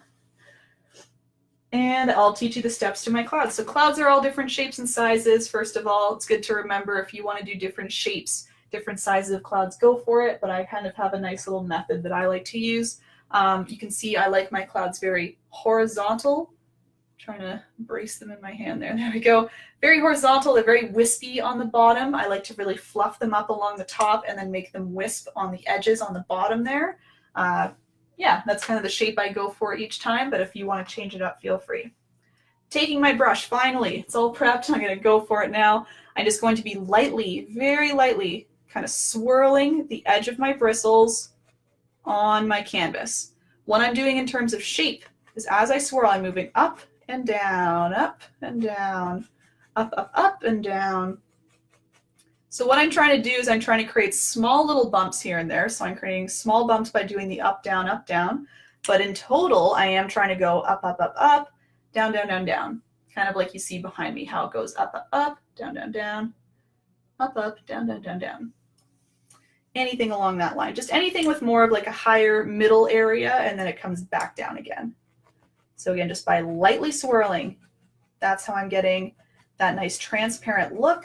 Makes it look nice and kind of fluffy and light. And it's not like I'm putting on a lot of paint and making it thick. I'm trying my best to kind of spread out the small amount of paint I'm using so it looks more dry and wispy. You can see what I did is I moved down into the middle as well. I added some more just by swirling my brush. Hopefully you can hear that. Let me try and get it nice and close. Ooh. Yeah. It's just a nice kind of scrapey sound. You might see, oh, you see some blue coming through there. That's because my brush was a little wet. Whoopsie daisy. So I'm just going to keep wiping it on my towel, and hopefully that blue stops coming through. Well, this is a nice learning experience. Here we go. So I have my blue coming through. I'll just leave it here. It's okay. We can always let it dry and pile on a little more white. But yeah, I've done the second step now, which was swirling in the middle of the cloud. And then the last step I like to do is just very, very lightly kind of wisp my brush left and right along the bottom. That helps kind of clean up the bottom a little bit. Again, I like kind of more of a straight bottom on my clouds. And it helps me very much wisp out the edges here so it looks like it's kind of blowing in the wind a little bit. You can keep adding if you want. Maybe I'll fluff up the edges a little bit over here. There you go. So again, you can see some blue poking through. That was unintentional. That was because there was a little extra water on my brush and it probably pulled up some of the blue from underneath. I think that's what happened. It reactivated the paint and kind of mixed it with the white. It's not quite what I wanted to do. It's looking okay though. And like I said before, what I can do is let that dry. I'll work on my second cloud in the meantime, and I'll go back and I'll just add a little more white so it looks a little more kind of highlighted and fluffy. And I actually want to go back anyway because you can kind of see it's a little layered. I have a secret for how to do those layers. I'll teach you that in a minute. Yay! Heather, you got it. That's exactly what I was going for. Awesome.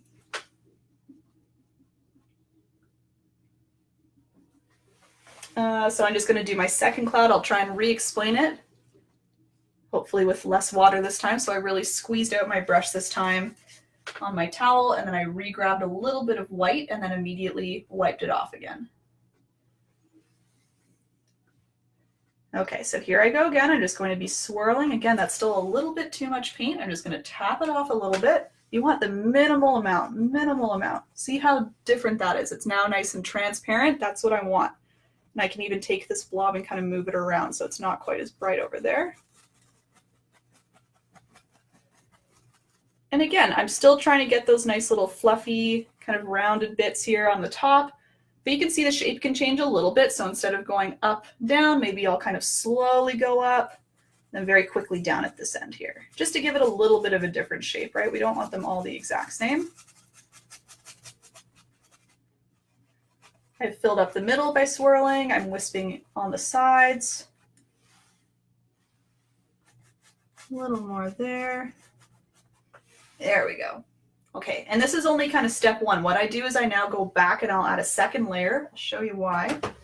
Because I like to add a second layer to give the cloud a little more depth. See how I almost create a second cloud right in front, a little lower, second in front, a little lower. It just makes it look like the cloud's more layered. And I also like to go in and add a little more white along the top edge so it looks just a little highlighted on the top. So I'm actually going to give a quick minute or two to let mine dry, especially this one because I added a little water by accident. So yeah. Yeah, Heather, it's funny you say that. Bob Ross, yeah. He's kind of like the ASMR king a little bit. My brother said this recently. He thinks Bob Ross kind of started the ASMR trend because of his beautiful voice that he uses to calm people down and to teach the steps. And he has the brush strokes just like I was doing there. At one point he beats the devil out of the brush, which is a little more like, ah, my ears, but it's still all kind of in that ASMR realm. So kind of makes sense, right? All the nice, again, brush textures going when he's going back and forth. He has some great, I assume, some great sound system picking up all of that, because I remember being able to hear all of that when I was watching all the time. There you go. So Lori's into it too. Awesome. Yes, it definitely would, Bridget. Yep, you can just, I do it all the time. I use my hair dryer. I go, just kind of, as you would your hair, you're not going to focus it on one spot. You're going to kind of move it around a bit. But yep, I do it all the time. It works great. Hey, Doretta, thanks for coming. And hello again, Mark. That's so funny, Heather. Hi, Allie, thanks for coming. Okay, so I'm just gonna have a look. So this guy's still a little wet again. That's only because I had that little extra water on my brush. It's kind of nice though, that nice little light blue glow, but I will be covering that a little more. For now, I'll demonstrate on this cloud here what I was talking about earlier by adding a second layer just to give it a little more depth and dimension. It's the same steps, just a little bit different placement. So I'm grabbing a little white, tapping it off. It's the same idea. And I'm going to do the same thing, but this time I'm going to start maybe a little lower. I'm starting inside the cloud. I'm just doing it a little lower. It's like I'm creating a little mini cloud inside of the first one. So you see that, how it's coming off? It's coming off a little bit darker, or not darker, a little bit brighter, of course, because we have now white layered on top of white. So that's what's happening. Even though I'm still using a small amount of white, it's just coming off a little brighter because it's now stacked on top of the first layer. So I still wisp out the edges. I still kind of go along the bottom here, wisp that out. And you can see it makes it look like the cloud is a little more puffy, a little more three-dimensional. There's like layers of those little rolling puff balls there. And I also like to go back on top of the very top of that original cloud and just kind of add a small little layer of white along the top edge as well. So still doing those very quick little swirling motions just to keep everything nice and soft. And hopefully you can see what that does is it kind of highlights the top of the cloud too. So once again, it creates a little more of a three-dimensional look because now you have some softer whites, some brighter whites, and the brighter whites are all kind of on the tip tops of the cloud, either on the tip top or on the tip top of the new cloud that we created, right? So see that, how it's all layering together. It just creates a nice soft look everywhere. And again, it's best not to think about it too much. It is supposed to be a cloud, which is, again, of all different sizes. Clouds are all different shapes and sizes. As long as you're getting kind of the roundness, the fluffiness, transparency, I think it's all good. It can be a completely different shape than what you're seeing on mine. So that's a good example there. I'll try my best to move up here. I think it's pretty dry. Yep, let's go for it. So same thing, just grabbing a little more white on my brush. Excuse me. Oh, I'm gonna wipe that off. Just the minimal amount of white. Even I keep adding a little bit more than what I want. So when that happens, you just stop, as I did, go back to your towel, wipe it off a little more, and try again. That's a little better. So it's still coming off, but it's just a little softer. So once again, I'm trying to create that mini cloud right on top of my existing one.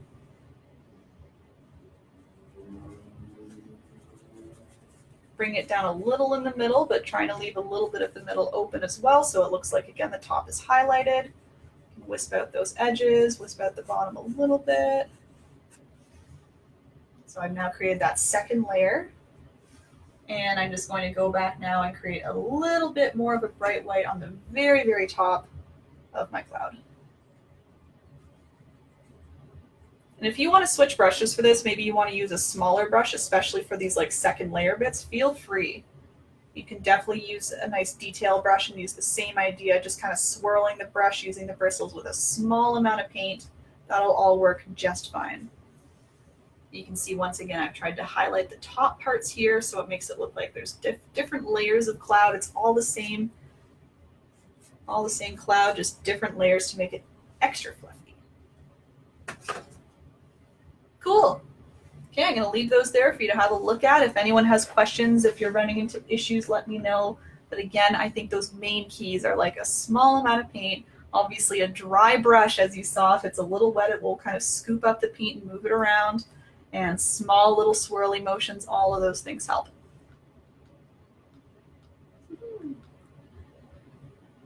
And Doretta, yeah, we're a little more than halfway, I would say, through the painting. We've done all the kind of base steps. We're just moving on to the foreground elements. We have clouds.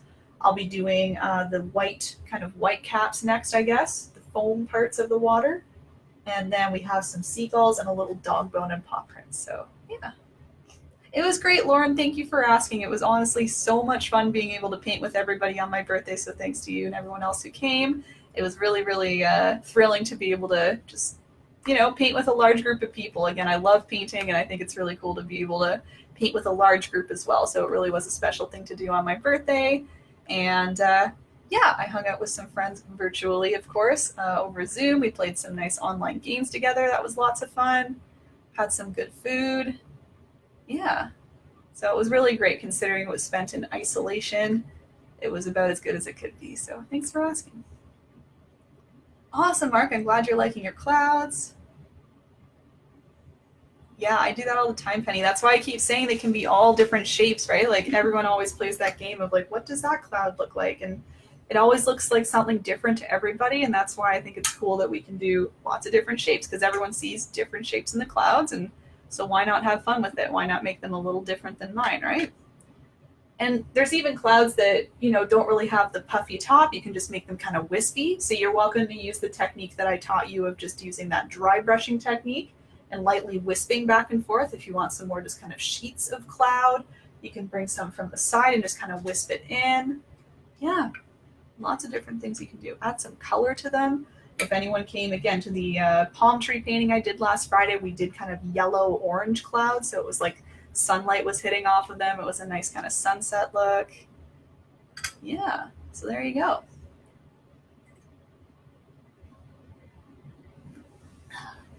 All right, I'll give another minute or so. Again, I'll just wait for a few more thumbs. Haven't seen too many recently. Maybe some of your, maybe a lot of you are just watching along today, which is totally fine too. Maybe you don't need your thumbs because you're almost like, oh, we're just enjoying the painting. I know at least some of you are, so that's cool as well. And that's what I want to do more of, guys, by the way. I have ideas for just kind of tuning in and maybe watching me paint or just relaxing. Just want to be able to do anything to inspire people to paint right now. So we'll see what that means. I saw a few thumbs, just a few. There's a few more. Good, good. Wait for like 2 more or 3 more. There's some in the comments too. Yeah, if you don't want to do the reactions, the comments are fine as well. There's a couple more. Great. Okay. Let's have a nice close-up look again. Okay, so next what we're doing, we're using some more white paint, everybody, and this time we're going to move down here and add the white to kind of the shoreline here. So what we want to do is create a little bit of some choppy waters as the water, even if it's not very wavy, as it's coming to the beach, it's going to be a little bit choppy because it's kind of hitting the sand. It's getting more and more shallow. So I created some nice little water lines and eventual kind of waves and spray. And then I also really liked playing around with this element here. I was looking up images on Google and trying to really replicate the idea of water that had kind of, evened out onto the beach. The wave has already crashed and the water's coming out. And you see all this nice foam. It's kind of like a layer of foam right on the edge. Then you have all these little white pieces here. It almost looks like lightning. That's kind of what I was thinking when I was painting it. It looked like little streaks of lightning everywhere, little bolts of lightning. Yeah, kind of scattering through. And again, it's just all the foam that's kind of, splitting apart all along that nice clear water, which is all on the beach now. Anyway, so I'll walk you through all of that. Let's start with our little water lines, the waves, and then we'll get to the little foam part as well. So for all of this, I will be using a nice small detail brush. So I would grab a nice teeny tiny brush. This one's mine. And I'll be using my white paint, of course. I don't want a whole lot. I'm just going to grab a tiny bit on the tip here.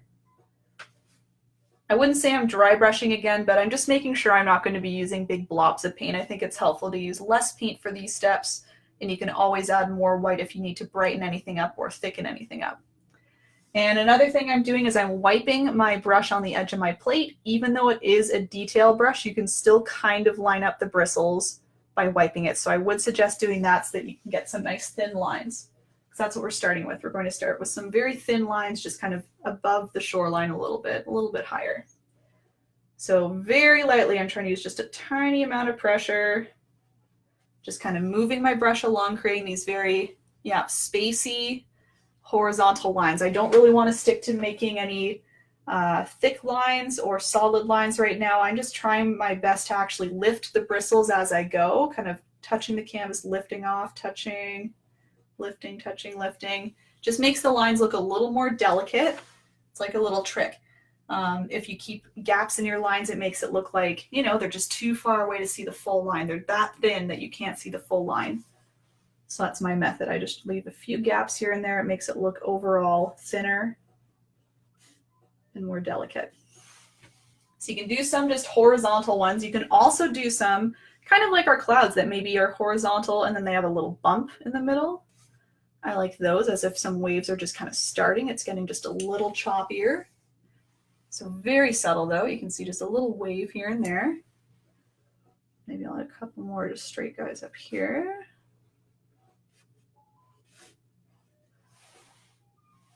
So you can see super delicate for now, but that's just my beach. If you want it a little more rough, you can add, of course, thicker lines, larger waves. I like mine just nice and calm today. So trying my best to use just a small amount of pressure, making small little bumps as I go. And I'm trying to make it a little bumpier as I get further down because that's coming closer to our shoreline. So in theory, it would be getting a little choppier here and there. So you can see as I move down, I'm trying to get some bigger bumps or just more of my horizontal lines that contain bumps in the middle. Let's do one more, then I'll move on to my more splashy waves after that.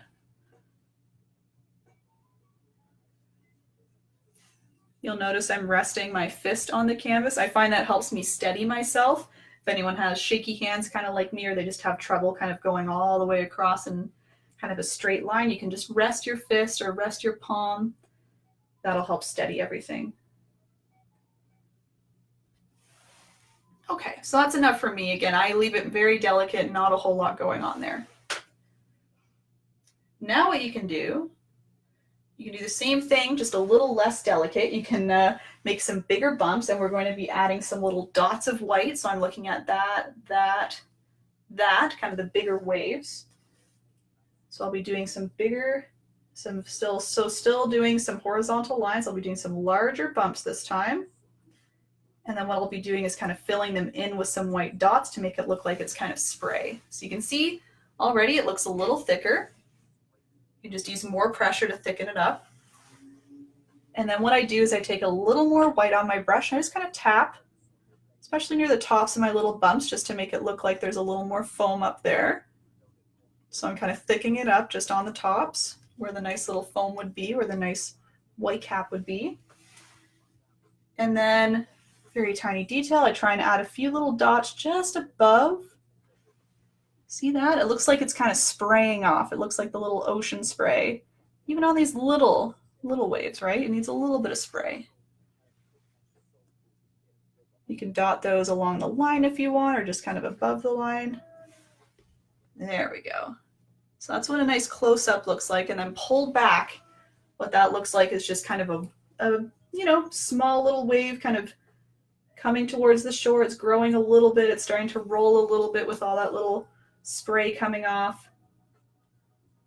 But still more of a delicate wave, I would call that. So again, just adding those little dots I find really helps make it look kind of misty, like you have those little water droplets kind of coming off as you go. Okay, I'll show you that again if you want to see that whole process again. I do that maybe 2 more times. It looks like I threw one right here and then I put one kind of over here. All right, here I go again.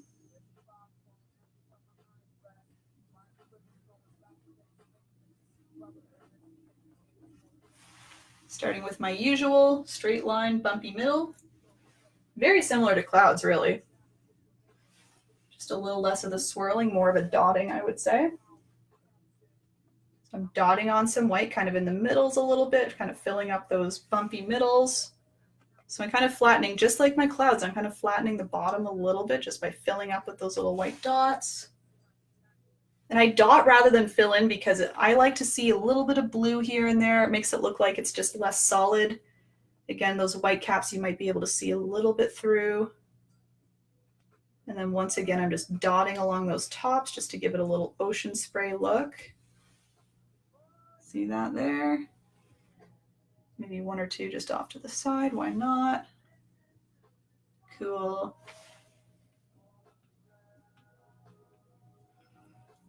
No worries, Marissa. So Marissa, this will be available. So if you want to hang out for a little bit, you're welcome to, or you can wait to see it online later. And then one more. I'm just going to do one more here.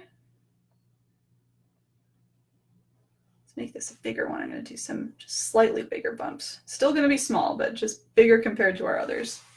Make that a little more prominent. Grabbing a little white. Tapping along that top edge, bringing it down a little bit, just softly. And you can tap softly too. That'll give you more of the transparent look as well, just so it's not a bright, bright white on top. Tapping above those little bumps there. Again, they don't need to be perfect dots. If anything, if they're a little bit jagged, if they're a little dry, as I just said, I find that really helps. It makes it just look a little more transparent, a little more misty. Got a little extra there. Let's just even it out. There we go. There's my last one over there. Whoops. The microphone. Oh, I'm sorry, guys. There he is there.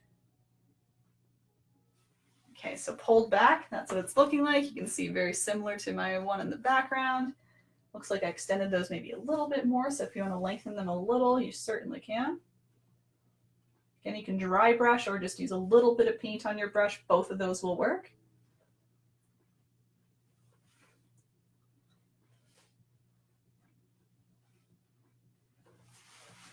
Nice. Just give it a quick minute if you want to add those or play around with those a little bit.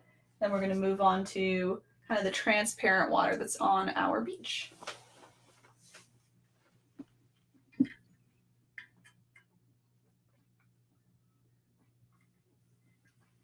And yes, Patty, sorry if I missed you there, Patty. Yes, this video will be on the page afterwards if you'd like to watch it in its entirety. And then I will be editing it down to more of a condensed, like 20 to 30 minute version sometime next week. I hope to get that done a little quicker this time. So, but you can keep watching this page for all of those things. You'll either find the full Facebook event on the page, or you can look for a link to our YouTube page and then YouTube video, which I'll be doing.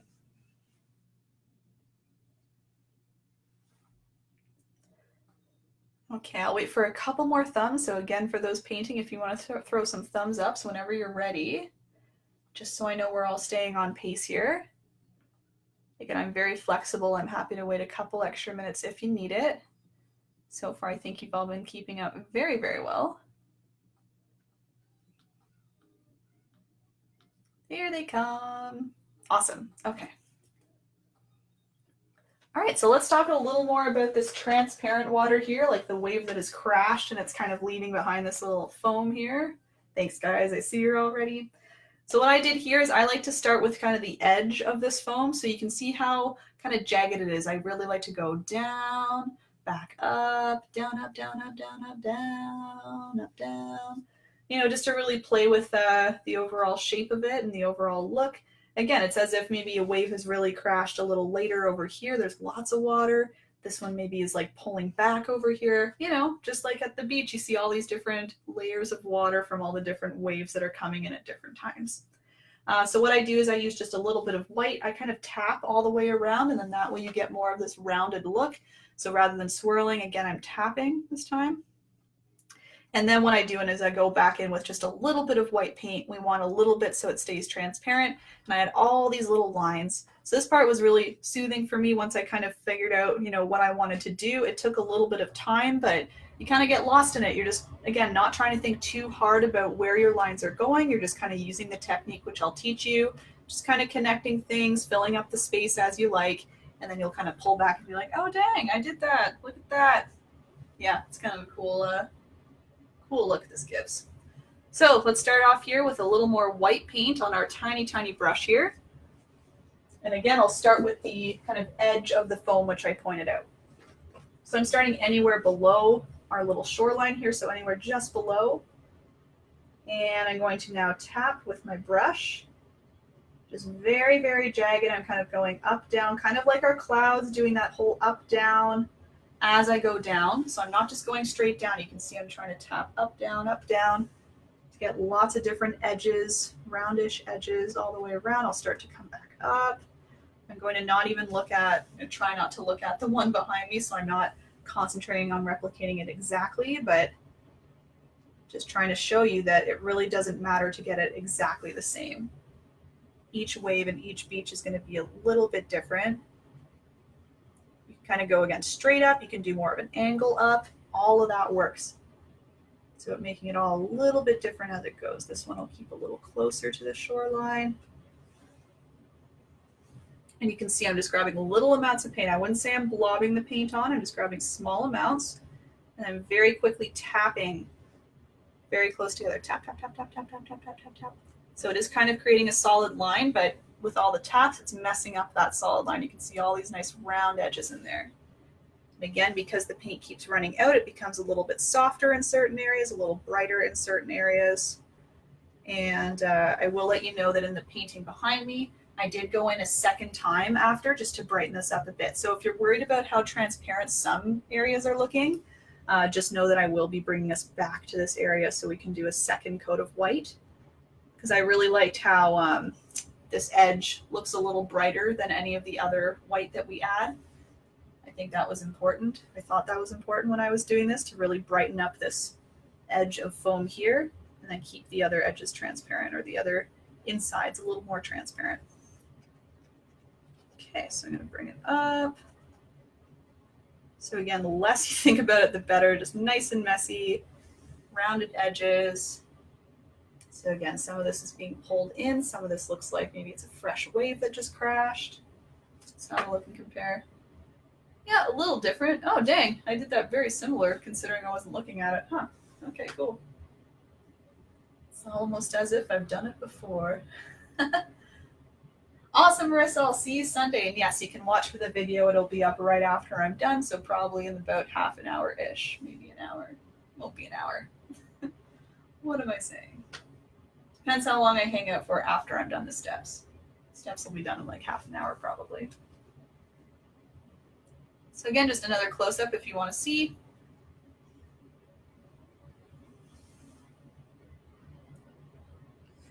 Okay. So I'm trying not to play with it. I am playing with it, but I'm trying not to, because what I want to do is after this kind of foam edge, I do go in to do the little transparent, more like lightning bolt type things here. So just kind of the little trails of foam that start to form from the main border of foam. Wish I had more words to describe these. Need some technical wave terms, some technical ocean water terms.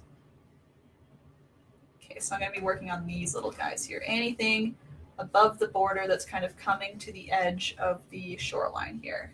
Just filling up the space. So for this, I really like to add white to my brush and then wipe it off, just like we were doing with the clouds. And then that way things stay a little more transparent, because these are very subtle. Again, you can see, you can barely see them now that I've moved it back. It's more so when you have a close-up look that you see all of those lines. So I do want to keep them a little more transparent. So when I was doing this, the technique, or kind of the steps I was using, was to start at the foam edge and work my way up. I'm trying to create some thin lines, so I am trying to focus on kind of the thin edge of my brush. I wiped it. Yeah, it's like a wash penny. That's a good word for sure. Foam wash, yeah. Wiping the edge, the bristles on the edge of my plate to line up the bristles to make them a little more thin. And again, keeping with the idea of kind of like jagged lines.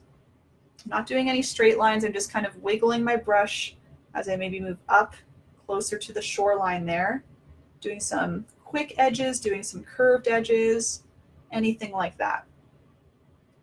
I'm going to do that a couple of times, kind of all beside each other. Maybe this one goes way out here. And it's okay if things start to drag a little bit, like you're not really seeing a whole lot of paint. It looks like the paint is dragging across. That's perfect, actually. That's what I want, because I like that nice transparency. And then what I do is I start to sprawl off from these and create like almost branches. It's as if you're creating almost tree branches with little twigs on them. Or again, like little lightning bolts that kind of separate. It's like they're upside down, right? Because you have the main bolt and then it separates into 2, 4, 6 little, spikes there. But yeah, I'm just kind of separating as I go. So I'm creating a little V shape there with another little line. Maybe I'll create a little line coming off this way on this guy. And you can connect them. I found connecting them really brought this together. So see how I brought this over here? And it looks like it kind of combines and connects. I found that really helped give it the look that I was looking for, kind of connecting as I go. So let's try this. I'll move this one over here. Just kind of combines and connects. Yeah, so they're all sprawling out and into one another. All these little streaks, these transparent streaks. And you can see as they get closer to the shoreline, I'm trying to kind of fade them out a bit just by touching a little less with my brush. Just making things a little bit lighter, a little more transparent. And I find that kind of naturally happens too, because you are getting closer to the turquoise, so the white might not show up quite as much. I kind of fade out as it goes. But yeah, I just kind of focus on one section at a time. I kind of fill it up with all these lines, decide if I need a couple more here and there. If you need to go back and brighten up any lines, maybe especially right by the foam, again, I think a good thing to keep in mind is to keep things a little bit brighter down here and a little bit more transparent as it comes up. So that's what I'm doing. I'm just kind of brightening up some things here, creating a few more lines coming from the foam edge. And just grabbing small amounts of paint as I go. Yes, there is Cynthia. So I grabbed just a little bit of paint and I wiped it off on my towel. Or paper towel, whatever you got. In theory, I guess if you did have your foam border a little bit wet, you could be kind of carrying that paint, kind of moving that paint up. But I do think it's a little more useful to just grab a little more paint on your brush. I think this will be pretty dry at this point.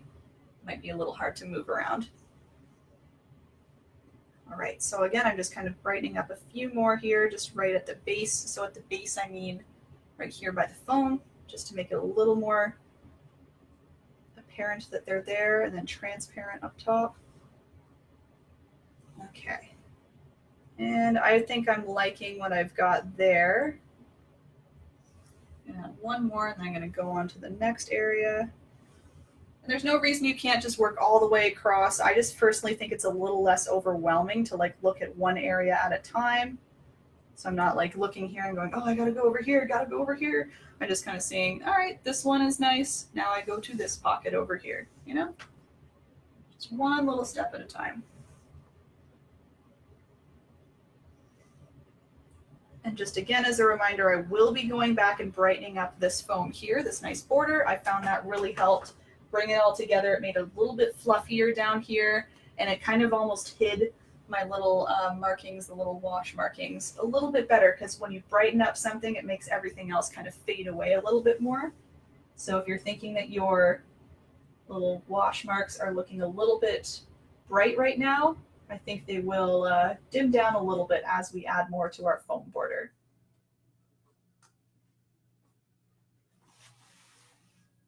Okay, so I'm just continuing the same tips, the same technique I was talking about, just all the way across. So as I said, I'm hoping that you're kind of getting the step here and just kind of relaxing, losing yourself in making all these little lines all over the place. And again, not worrying too much about how it's looking so close up. It's more so pulling back, seeing how it looks, and trusting that when we add that last little bit of foam, it'll also alter the entire look as well.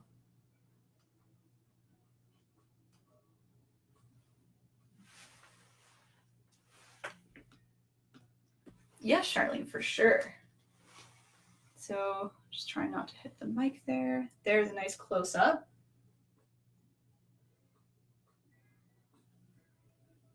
Family, what do you mean by plus? Like a zoom? Like you want to zoom in. So again, you can see how it's a little brighter up here. It gets a little more faded as it comes up. These lines just kind of disappear. So that's just because I was using less pressure, less paint on the brush, and I just wasn't worrying about adding so many lines. They all kind of just start to disperse a little more up here and just kind of, you know, float away.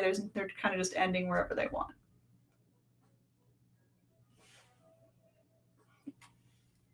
Okay. Just gonna pull it back so I can work a little more. I'll keep bringing it closer up. Maybe I'll do like halfway, I'll bring it closer. I'll do the last half, bring it closer. But I promise I'm using the same techniques. Excuse me. Just continuing to grab white, wipe it off a little bit so there's not a lot on your brush.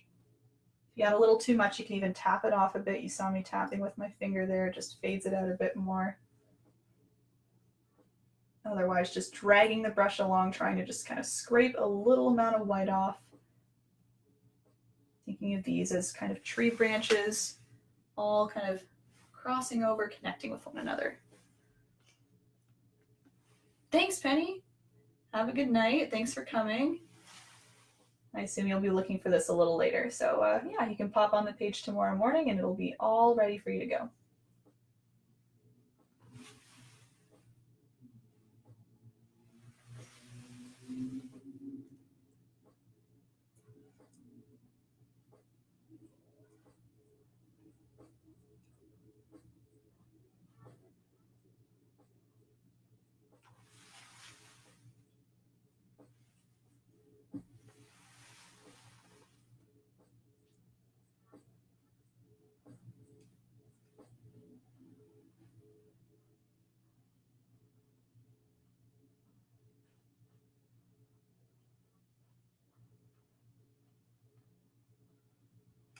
And yeah, my policy is always just using less paint than you think because it's way easier to add more than it is to backtrack. You know, if you add a little too much, you can either scrape it off like you saw me doing, or you could wait for it to dry and cover it with a different color. Otherwise, if you just use too little, all you need to do is re-add a little bit more, right? So it's a little easier, in my opinion, especially with these more transparent steps or dry brushing steps. To be using less paint than you think, and then that way you can go on top with a little more and brighten things up as you need. Here's another close-up. I've gone about halfway now. And again, it is kind of looking like all of these are about the same transparency, but once we go back and brighten up this border, it'll really help it stand out amongst all the other little wash pieces here. Thank you for that word, Penny. That was wash. Nice foam wash.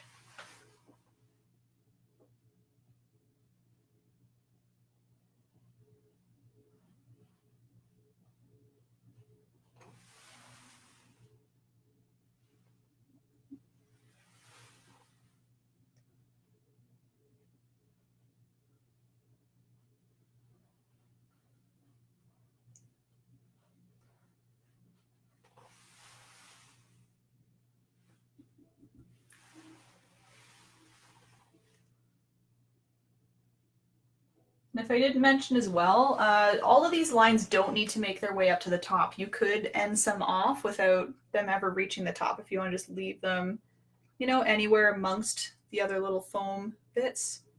They don't all need to be traveling up. You can see most of mine have, but you might see some that are just kind of disconnected, hanging out, not quite going up to the shoreline. That'll help just kind of break things up a bit too if you want to leave a few of them just broken up, not quite reaching the height of the others.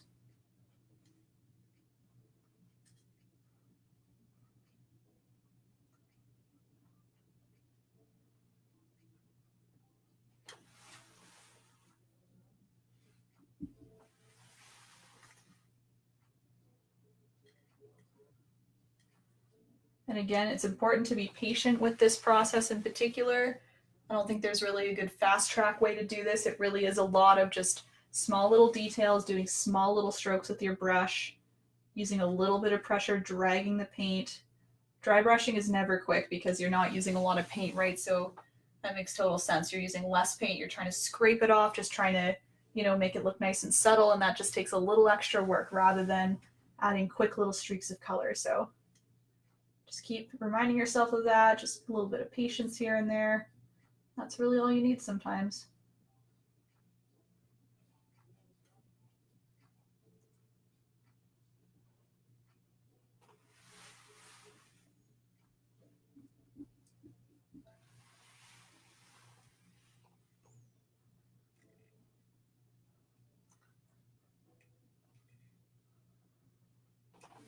So I'm almost to the edge of mine. I'm just going to spend maybe 2 more minutes on mine, I think, and then I'll go back and I'll just show you the second layer of the foam border.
Okay, so I think I'm pretty good with what I've got here. Again, you can see I really tried to demonstrate my advice here. I started ending things off a little bit quicker here. Not everything is connected. There might be a gap or two. You can see it just kind of adds to the whole thing. It's just important to be changing it up as you go. It's not going to be consistent all the way through, of course. So if you feel like you need to break things up a little more, just leave a few more gaps, a little more transparency in some areas, leave some a little brighter. It'll all kind of work together. So I'll just keep this here for a quick little close up still, and then I'll just add my second layer to my foam.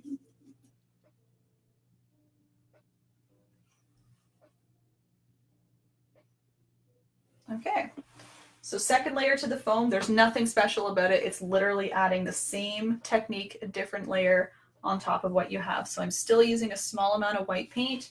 I'm still using my tapping method, just kind of tapping it on. This time it's just going to come off a little bit brighter.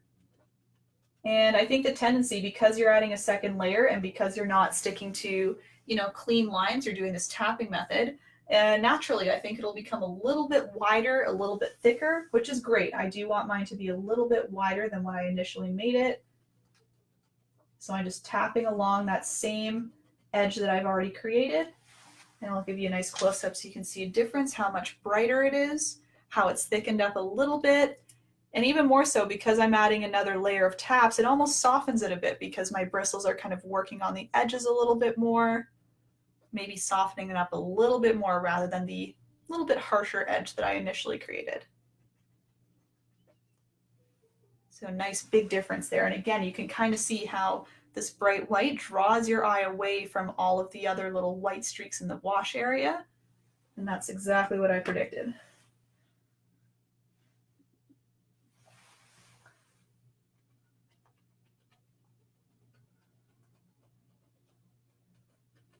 So just tapping away, not a lot of paint on the brush, just kind of dragging it along as I tap.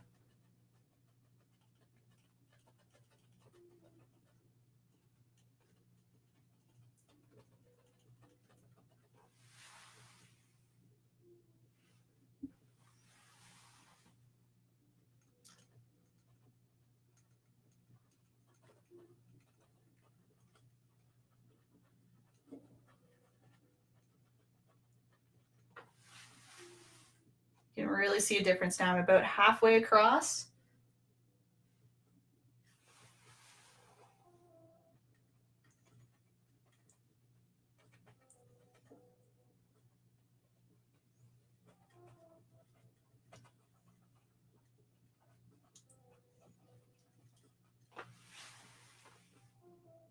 Just working my way, and then I'll give you another close-up.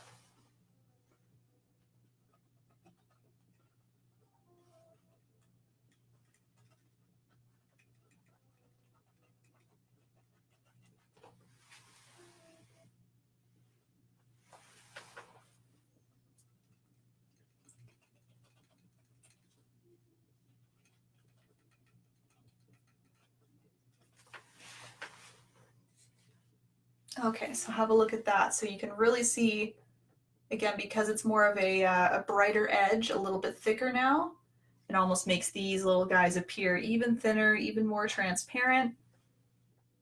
Just gives it that nice foam wash look. Okay, so what I'll do is I'll leave that here. If anyone wants another close-up, you can just let me know in the comments. Otherwise, I'll just wait for a few more thumbs just to indicate you're all good. And then I only have a couple more steps left. We just have our little seagulls and then a nice little bone feature there. Charlene, good question. I mean, any art store is good. I keep recommending Curry's and Michael's. I've just found in my experience all the staff at both of those locations, both of those stores are very helpful, at least in the KW area. I love all the staff members at both Curry's and Michael's. They're all great. So I would just go there and kind of go in with your budget because there's so many different prices of brushes, a large variety of range, I guess. So just go in with a budget you're comfortable with, ask them what they have available, and they'll definitely lead you in the right direction. I have heard great things about Walmart, though. I know Mish was telling me she got a good set of like 10 to 12 brushes from Walmart for like $15. They came in a cute little carrying case too. They looked really great, and she says they've been fantastic, and she does a lot of these events where she follows along with me and paints. So I trust her opinion with the Walmart idea. But yeah, Curry's, Michael's, even Amazon has some brush sets. If you're wondering which brush set I have, it's the Princeton. I think it's called the Value Brush Set. It came with 5 different ones. I would say it was relatively affordable, and these have lasted me for years and years of turmoil. So that would be my suggestion. And Hasida there, I actually don't get my paint at Michael's. I get this at Curry's as well. I just find Michael's doesn't have the larger quantities of paint. They have a great selection of like tubes and things. So if you're into that, that's perfect. But I like this Value brand. It's about $18 for the bottle. It's 2 whole liters of paint. There's a lot in here. This is found at Curry's. It's the Start Academic Acrylic. Patricia, I would say we'll be finishing by about 10 o'clock here. So I'll be doing the seagulls next, and then I'll be doing the little bone. If you want, I can do the bone first. Why not? If you want, yeah, I can do that first. No worries, Nemrana. Awesome. And Hasida, I guess the specific colors, I'll finish up my thought there. I use white, so it's titanium white, carbon black, bright red, bright yellow, and phthalo blue. Okay, so a couple more thumbs maybe. I'll just make sure everyone's kind of on track there.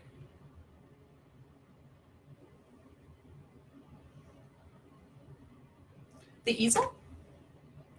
Charlene? It was a present, actually. It was from my parents. They bought it for a previous birthday of mine. So I honestly don't know where it's from, but I have seen this, I think, pretty similar easel at Michael's. Just wooden. It has a little chain here for the back piece here. That's really all. Yeah. It has a little adjusting thing for this piece here to go up and down. I think it's Curry's, yeah. Sure, Hasida. Yeah, I'll write them in the chat in a second. I'll do the step for the bone here in case anyone wants to do that. Oh boy.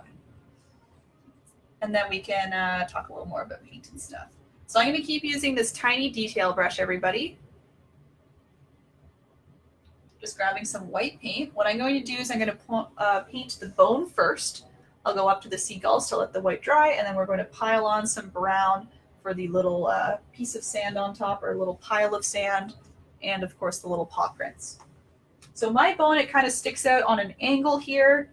Again, this dog did not do a very good job at burying it, I guess. So it's kind of sticking out on an angle. So I've just grabbed a little bit of white paint, and I would call this more of like a cartoony looking bone.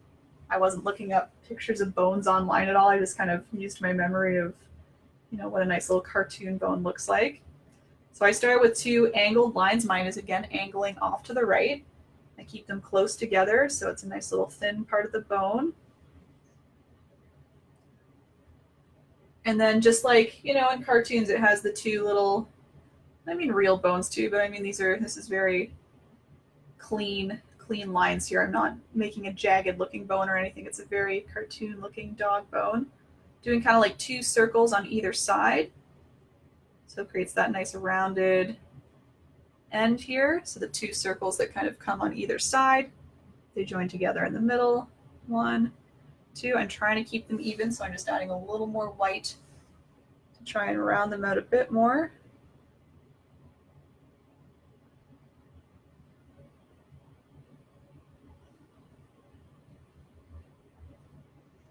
And of course, I'm filling it in with white.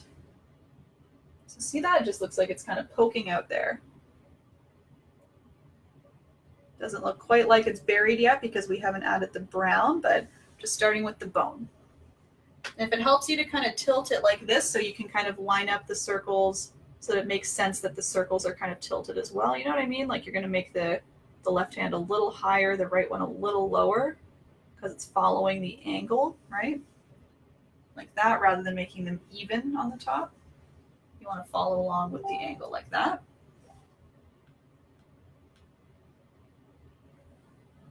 Just giving a quick minute, I'm going to write those colors out for Hasida. Yellow, blue, carbon black, titanium white. And those are the Start Academic Acrylic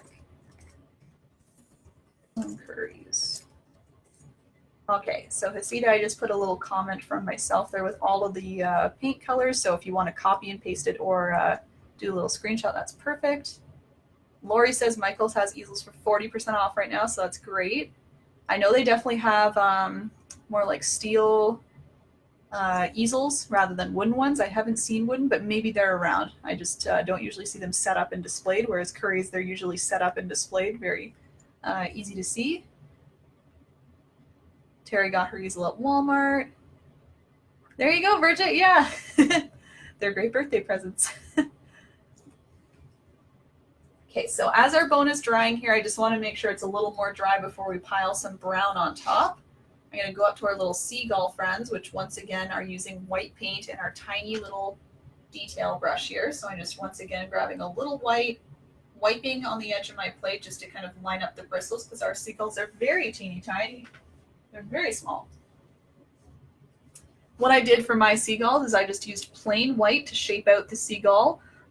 Because these are so far away, I kept them very simple shapes. I think of them as V shapes. So see, this one is in a V. It kind of comes up and out, and it's a little bit wider in the middle, a little thinner on the edges. So that's another V shape. And then this is more like an M shape. It's a little like elongated. It's not quite a big loopy M. It's more elongated horizontally, so just a little bump, a little bump. Same thing, I tried to keep the tips a little bit sharper and the middle a little bit wider. Okay, so I just do 3. If you like the seagulls, you can do a whole flock of seagulls. I like my beach with a little less seagulls to steal my food, so I'm only doing 3 way far away. So I'm just using, again, the thin edge of the brush. I'm going to choose where my seagull starts. I'm just going to go up and out, up and out, and that's a little V shape. Oh, I gotta fix that wing a bit. A little short. Trying to make them relatively even. There he is. So he's just a little V shape for now, and he's only white, but I will be adding gray to the tips to make him more seagull-like. Just gonna do another V shape over here, up and out, up and out. And as I go out on the ends to keep them a little sharper, you can just release the pressure from the brush a little bit, and that creates more of like a thin tip on the ends. Or alternatively, you can just try and widen out the middles a little bit just to give the seagulls a little more of the body in the middle. There you go. It'll just make it appear a little thinner on the outside rather than fussing all day with trying to make the perfect little tip or the perfect little edge on the side. And then I'm just going to do what I call a like elongated M shape. It's very horizontal. Just going to start in the middle again. I'm just going up and down this time. It's a little more of a quick twist with your brush, but just go nice and slow, up and back down. So see that, it's again, a very horizontal looking M shape, like a flat M shape. Just to give it a little bit of a different look. So these guys are like mid-flap, kind of their wings up high. This guy is like, you know, done his flap of his wings. He's going down like that. There you go. Then as I said, to make them a little more in the seagull family, I add a tiny, tiny, tiny bit of gray on the tips there, on the tips of the wings. So on your plate, you can just mix some white with a tiny bit of black just to make a nice light gray. I don't want it too dark. I don't want it to look like the gray is like popping off of the white too much. And you know, if you've seen seagulls, they have a nice light gray rather than a dark gray as their markings on their wings. And all I'm trying to do is just very carefully with my brush, I'm just trying to apply a little bit of light gray just right on top of the white. So no need to alter the shape at all. I'm just kind of covering up a little tip with gray. Little tip with gray.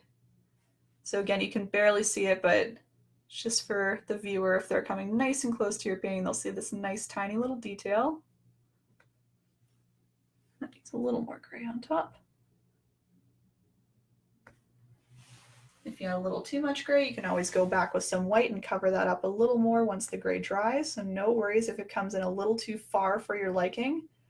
You can just let it dry for a minute or two and then stack some more white on top.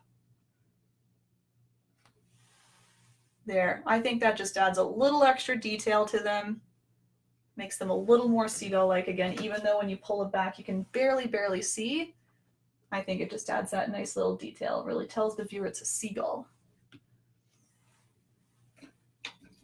Okay, so I'm just giving a quick minute and then we can go right along to the last little step. We're just going to bury our dog bone. We're going to create some paw prints if you choose to add those.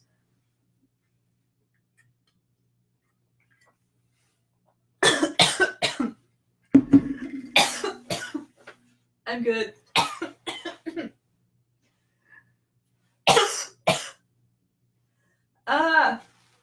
Sometimes it just goes down the wrong tube, you know? I'm fine, I'm fine.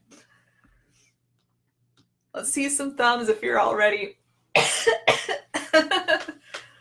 Oh boy.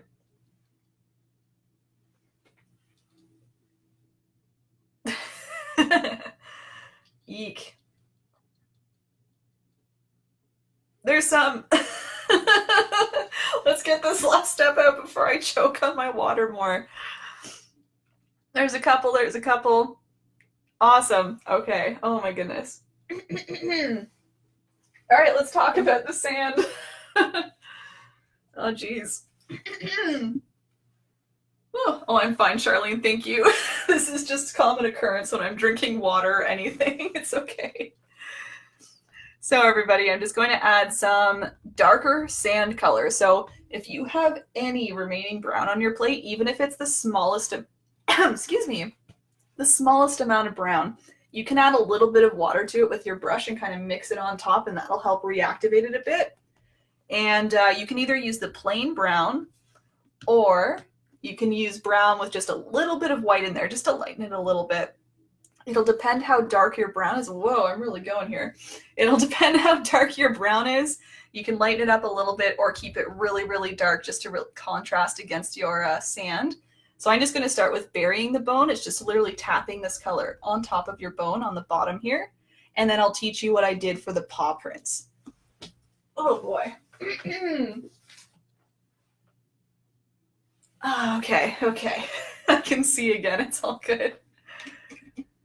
All right, so again, I'm taking that tiny detail brush, and I do have a little bit of brown left over. Even if it's just the tiniest amount, you can grab it on your brush, and you can either use it just plain brown or mix it with a little white. I think I'm going to mix a little bit with some white here just to lighten it a little bit, just so it's not such a harsh contrast. And yes, you can, Leah. It'll be on this Facebook page. Good for viewing after we're done here. Okay, so I've got it ready on the brush here. Now all I'm going to do is I'm just going to tap just like I was doing with my foam, I'm just kind of tapping the ends of the bristles on top of that bottom edge of the bone so it makes it look like it's going underneath the sand. So I like to bring it up a little bit like it's a little pile, and then again kind of expand it on the edges a bit. Again, don't overthink it. It's just a little bit of a pile of sand, just darker sand so it looks like it was freshly buried. Got that nice dark sand on top of the light sand. That's fine. Again, very poorly buried bone. Okay, so that makes it look more like it's in the ground rather than just kind of like resting on top. It's almost like we created a little cloud again. This is very cloud themed today. Lots of techniques similar to the clouds and just shapes similar to the clouds. We got the flat bottom, we got the raised middle. Look at that, it's like a little brown cloud down there. There you go. So that's what it looks like pulled back. And then all that's left is to create some little paw prints. So you can really take your time on these paw prints, or again, if you want to do something different, you can. If you want to just leave the bone buried, that's totally fine too. But I just like the idea of really showing the viewer that nice little dog came around and buried that little bone. So I'm just grabbing a little more of that brown. And again, I mixed a little bit of white in mine just to make it a little less harsh. And when I was doing my paw prints, I found it helpful to flip my canvas over because my paw prints are leading away from the bone as if the dog has buried the bone and he's walking away now. So that's why they are upside down here. It's as if the dog buried it, came out like this. I'll give you a nice close-up, maybe flipped around. And really all I did again is I went on Google. I had a look at some paw print kind of, paw print shapes from a dog. And I noticed there was kind of the big heel here. So the big heel kind of has the raised middle and two, it's like just a big arch almost, a big thick arch. It has that small little divot in the bottom here. It comes up and back down. Again, here's a nice even closer up version. And then 4 little dots kind of coming from the top edge here, up, up, down, down. And that's really all. And again, it's important to remember these are paw prints in the sand, so they're not going to be perfect, right? And especially because they're so small, it's going to be hard to get them exactly, perfect and perfect edges everywhere. But that's kind of the point too with it being in the sand. The paw print is going to be a little messed up. It's going to be maybe some toes combine a little bit more. Maybe there's some more gaps or less gaps in between. So I just really wouldn't concentrate too hard on making these perfect, perfect, perfect. I think it's better that you're a little loose with them. And then that way it makes it look a little more natural too. And it'll just save stress. So take a deep breath and just kind of let it go if it's not the perfect paw print every time. But again, I'll teach you how to get the basic shape. So I have my upside down painting now. So I like to start with the heel. So I just do what I call an archway. And grab a little more paint so that's a little more visible. So I'm coming up and down. I realize my fingers are probably blocking here, but I'll show you once I complete the shape. And I would say I'm widening out the top middle area more than the 2 bottom parts here. So I actually want to widen that a bit more too. So the little heel of the paw print, you can see how filled in it is in the top middle area, and then the 2 little points at the bottom here are a little more thin. So wide and thin, but again, I describe that as kind of an archway going up and down. And then once you got that, you can go in and add your little dots for the little toes. We've got 4 of them, 2 kind of left middle, 2 right middle. There's 1, cute. So I kind of offset them a bit. Of course, we have like a left, right going on. So I'm gonna make my next one over to the right. And in general, I'm trying to point mine kind of this way. I know this guy is pretty straight up and down, but I'm gonna try and point them all going this way as if they're walking just at an angle, just to avoid having them straight up and down. I liked it a little more at an angle. So I'm gonna add this next one a little off to the right. So a little higher up and a little to the right. 1, 2, 3, 4. And again, take your time. Now that you know the steps, you can really take your time and add as many or as few as you want, just doing one at a time. Again, they're always going to be a little different. So that one had a little more space in the toes, and that's cool. That's fine. I'm gonna move my next one a little to the left above, but again, I'm trying to angle this way, so it's gonna come over this way a bit more.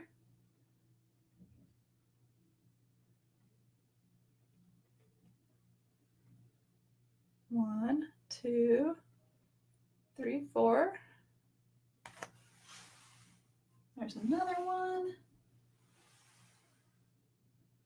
Do one over here.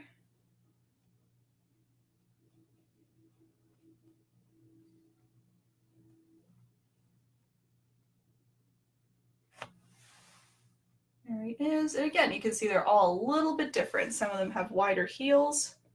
Some of them have more gaps in the toes, as I said. And that's okay.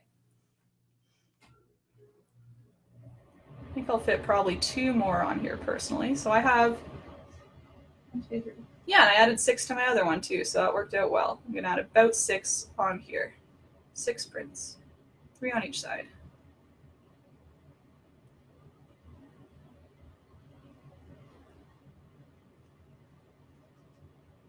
And like leave one a little messier too. Like this one got a little messy there.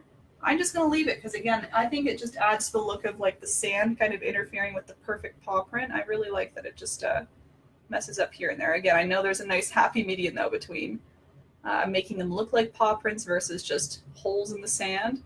So that's what I'm trying to get you to, is a nice paw print, but not the perfect one each time, of course.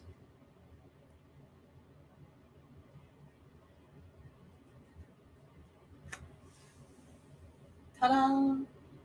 And again, that just happened to work out again that I had 6. I think there's not enough room for another one, so my dog is all done here. My little paw prints, he's moved away. There we go. Yep, so they're kind of angled going down.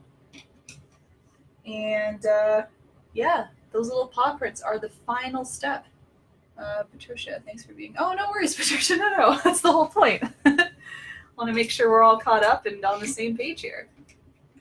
Awesome. So that was good timing, I think. That was just over 2 hours. I heard a lot of you saying last tutorial, you were saying we like the 2-hour mark, so I was trying my best to keep with that a little bit more this time. But yeah, I hope that was a good pace for everybody. So whenever you're all done, you can sign your painting, of course. You can do a little quick signature at the bottom corner. Oh, you know what? A better idea would have been to use brown, because brown will make it look like it's kind of etched into the sand. So I messed up on that one. I shouldn't have used white. I think brown would be a cooler idea. So feel free to use brown. You're welcome, Mish. You're welcome, Vicky. Hope you guys enjoyed. So again, for those asking, this will be available. This whole video will be available on the Facebook page, erinbunpaints. Just go to the videos tab and I'll keep it there until I can edit it into a more condensed version. What else here? Awesome. I'm so glad, Karen. Oh yeah. So photos, guys, if you'd like to post some photos, I'm going to navigate to the event page right now so that I can open up posting. What I'm doing is I'm keeping the posting private at the start, just so we don't have any issues with people posting fraudulent links. But now that we're all done the event, I'm going to edit and I'm going to say everyone can post on the page, on the event page that is. So if you want to navigate back to the free painting tutorial on Facebook Live by erinbunpaints for this particular painting date and time, I'm opening it up right now so you can post your photos now that you're all done. If you want to take a photo of your painting and share it, you are welcome to do so now. And I'll write a little message on there after I sign off here, just to remind everybody. And then, yeah, this event was completely free today. I'm mentioning my tip links as usual in the top description for those wondering. Thank you very much for those who are thinking to support me. Again, I totally understand if you're not able to. And again, this is really meant just for a free event. But if you are so inclined, there is a PayPal link there now and an e-transfer email that you're welcome to use as well. It seems like those are the most popular requests, so I've set those up for you. Again, thank you so much. It's been very nice to see everyone wanting to support me, so thank you very much.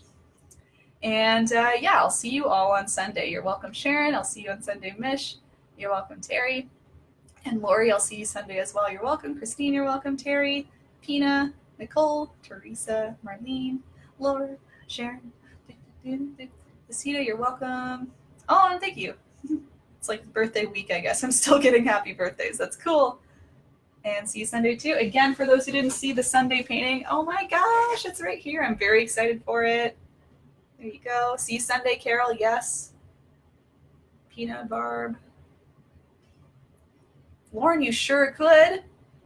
Please do, and please post a photo if you do. Again, if anyone has any customizations, go for it. There's so much in the beach you can customize. Someone said like an umbrella, nice towel. Yeah, Gagnon, I was actually thinking of uploading both to YouTube just to keep them all in the same spot. Some people have trouble finding and navigating to the videos on Facebook. I'm not really sure what the process or issue is, but I find constantly I need to link them to that. So I was thinking maybe just keeping all video on YouTube might be easier, but no, good idea. And I was kind of thinking of that anyway, keeping the full length one and then a more condensed one as well. So good thought. See you Sunday, Bridget. You're welcome, Alexis.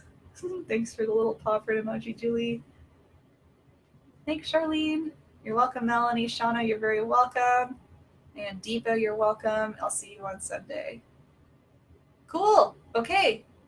It looks like everybody's good, and I see a lot of people are signing off of this live stream here. Ooh, that'll be really cool, Charlene. Again, I can't wait to see it. Okay, guys, yeah, I'm going to end it off. So again, thank you so much for coming. Please post those photos. I'll write a little message in the event page now. Otherwise, I hope to see you at the next one, Sunday, 2 p.m. We're getting galactic. Okay, have a good night, Charlene and everybody else. Yes, thank you. Bye. Bye, bye, bye.